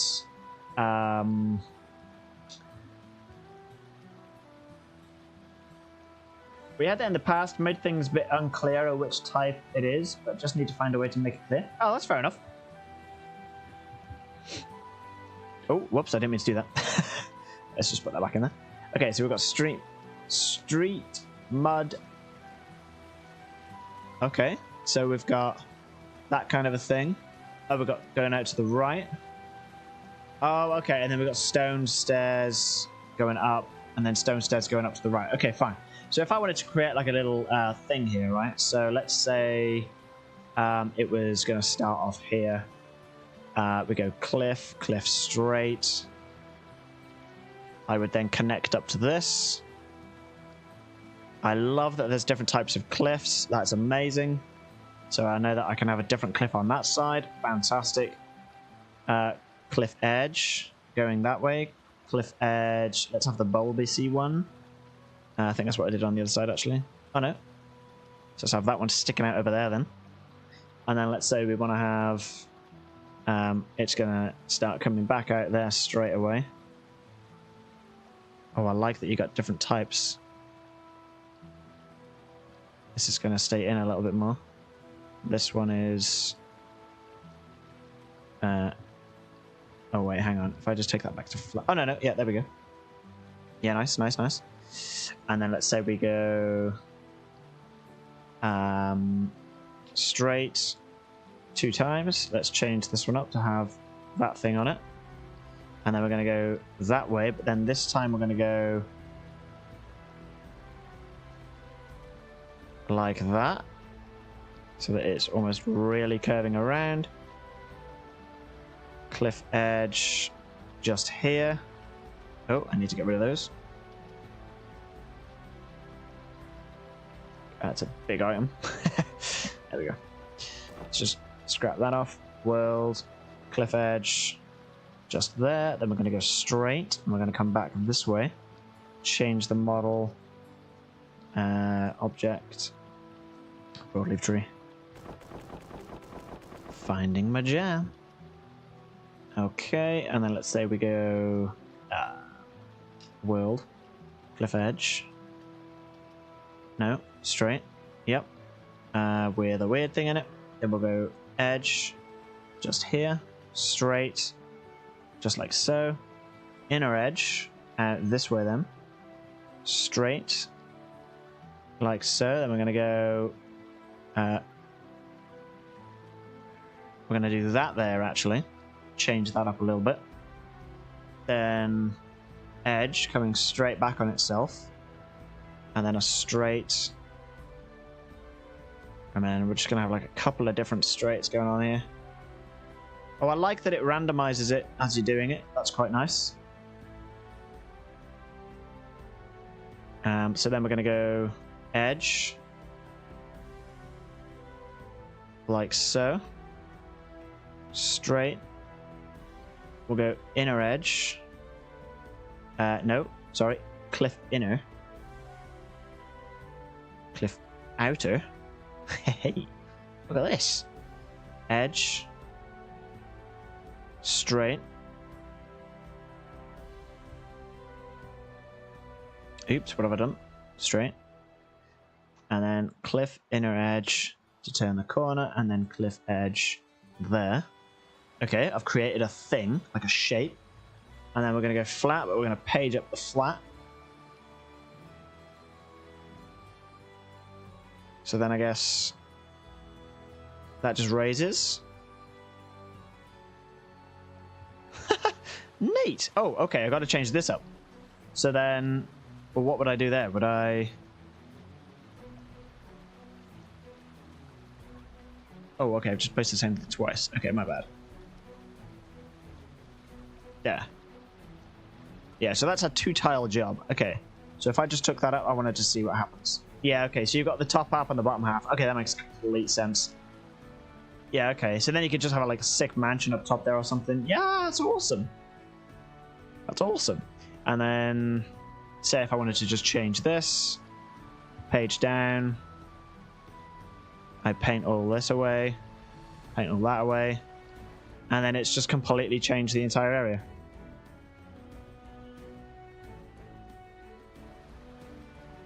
And then if we go floor, mud street,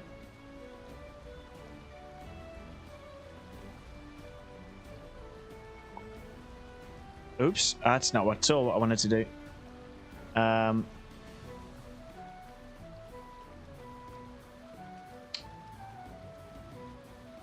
Remove modifications. Aha. Mud street. Nice, my own hill. That can come that way. And there we go. Alright, okay. It's pretty cool. Yeah, I see what you mean. When you get used to it, it's actually pretty neat. In fairness.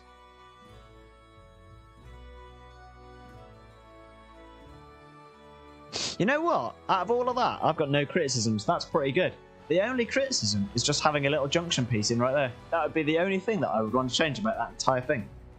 You can make a completely random little hill.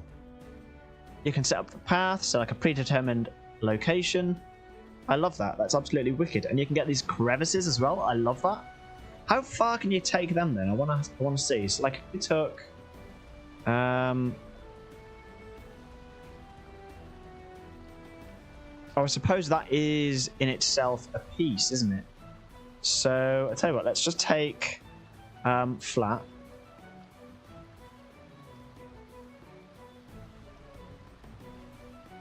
Okay, let's just experiment with this just a little bit. I just want to see exactly how far you can go. So, I guess what you would do is you would just go in and take it around, I guess. So then your inner edge would then, and you could add those in together, straight, and make it narrower with the more blobbyish ones. Then an outer edge. I wonder if we can take that. Take that. That would then change to that, yeah. But I suppose... Oh, that replaces the tile. Yeah, okay. So then...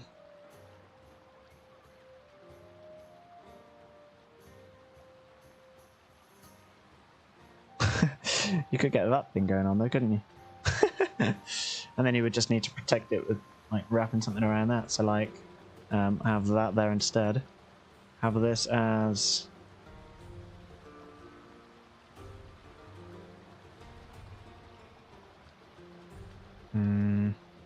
have this as that. There we go. And then that as this. And then you could just have a little ditch. There's just a person stuck down there now. Yeah, okay. Yeah, alright, I like it. I'd like. Oh, hang on. I messed up there a little bit. Hang on. Let's put the map back together.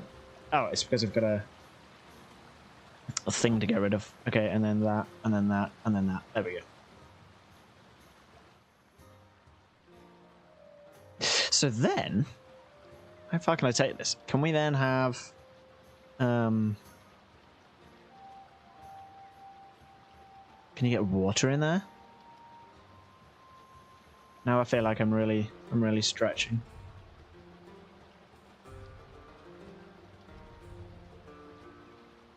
Outflow. Okay, I can't put anything down there.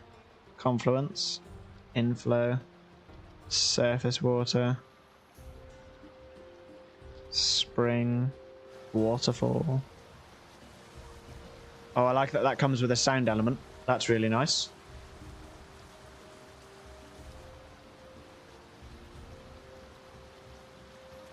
Logical. Oh, this is where you get cool little bits like this going on.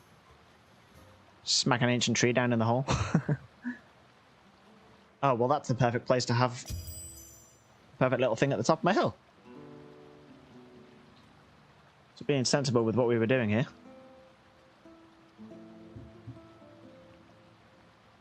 That person's now dead. They're just buried. Sorry, man.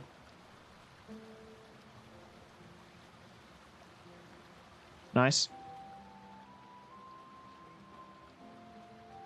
Then we've got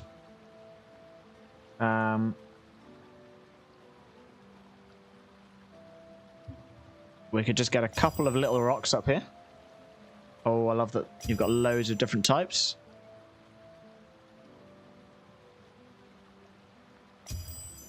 Just a few bits going on up here. Like so. Okay. Ore? No, we don't need ore. Small. Some grass. Wild wheat. Yeah, obviously. Just get a couple of bits going there. Medium bits and bobs then.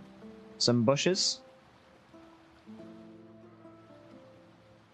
I feel like maybe towards the outside, perhaps. Yeah.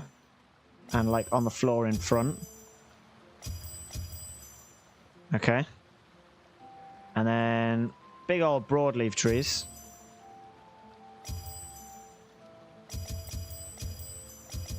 Surrounding it, pretty much. I feel like maybe we can get rid of the rock, to be honest. Great big old ancient tree, look at that. Strange conifer every now and then. Just to change up the look of it.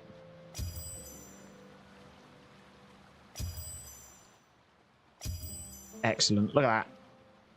Awesome. I created my own little map. Teeny tiny little area. Alright, cool. Yeah, I like it. I like it. I like it. I'm impressed. I'm down. I'm all for it. Yep. Close up these menus.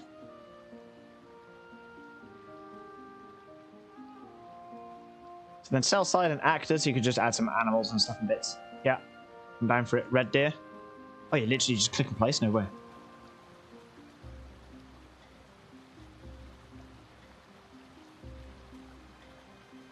Okay, so we just got a couple of deer around the area as well. Yep. So in the map editor then, is there the option to let animals and people resume their lives? Probably not, right? Doesn't really make a lot of sense. Or have I got to come out of here?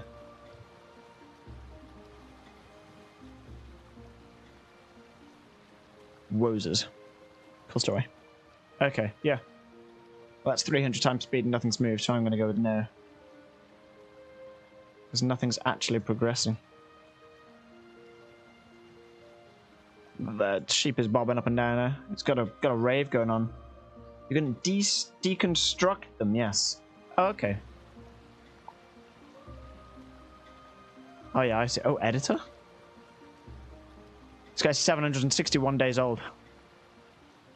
You even go into the likes of milliliters. Whoa. You guys have been pizza. Oh, I love it. The detail. But to run the game, you need to save it and go to play mode. Yeah. That's fair enough. That's fair enough. Yeah, no, I like it. I like the little editor. I like the process to making little mounds and things like that. It was really, really nice, actually. It's quite tidy. It's quite tidy. All right. Well, that, guys, is probably... Let's close this. Let's go back and load up our first look settlement again. That is probably going to go ahead and be our little first look at Of Life and Land. Oh. But you aware that Steam overwrites the default scenario, so save it somewhere else or save the game folder. Okay, yeah, that's fair enough. To keep it up. Yeah, that's oh, sorry, to keep it. Sorry, yeah. Yeah, that makes sense. So you would have to overwrite the default scenario, so save it somewhere else or save the game folder. So would you recommend creating backups if people are going to do that?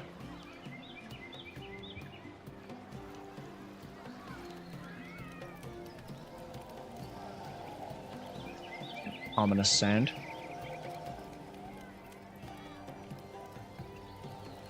Strayfawn Studio. Shut up, you guys got Easter eggs in this? If that is an Easter egg, I love it.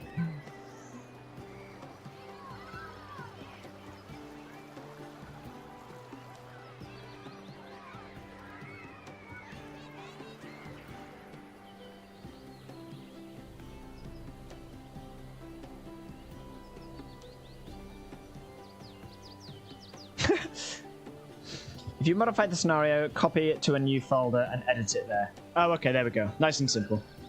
There's just a wolf roaming around. Now, I'm glad I put my sheep in a fenced area. Alright then, guys. That's probably going to go ahead and be it for today's little first look. I say it was a little first look. It's been 3 hours.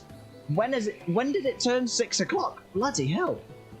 For big and long projects, for sure, make backups or use GIT, etc. Is that supposed to be etc? To play it, you should be fine with multiple save games. Thanks for playing. There we go. Thanks for playing from the developer team as well. So guys, thank you as well from me for watching. I'll be honest, this is a good game. I would recommend people getting this game. It goes into depths that other games just don't.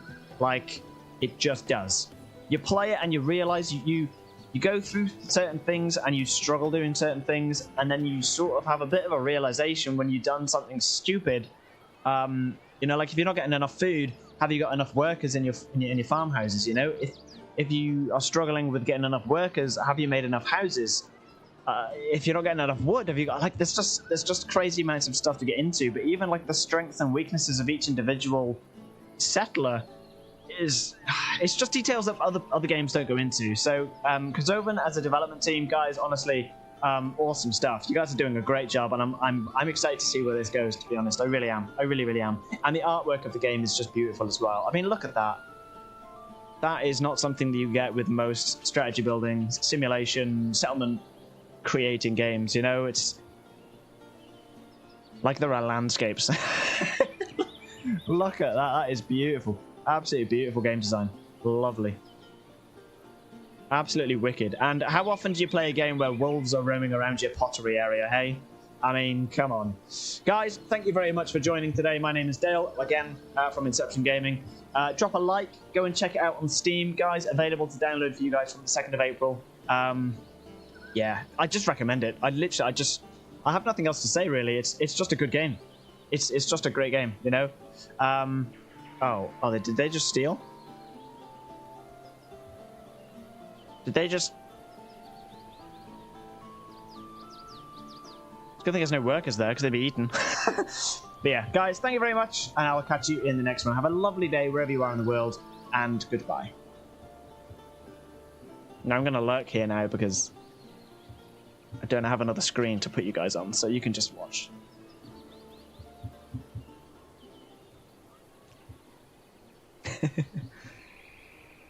It's a beautiful game.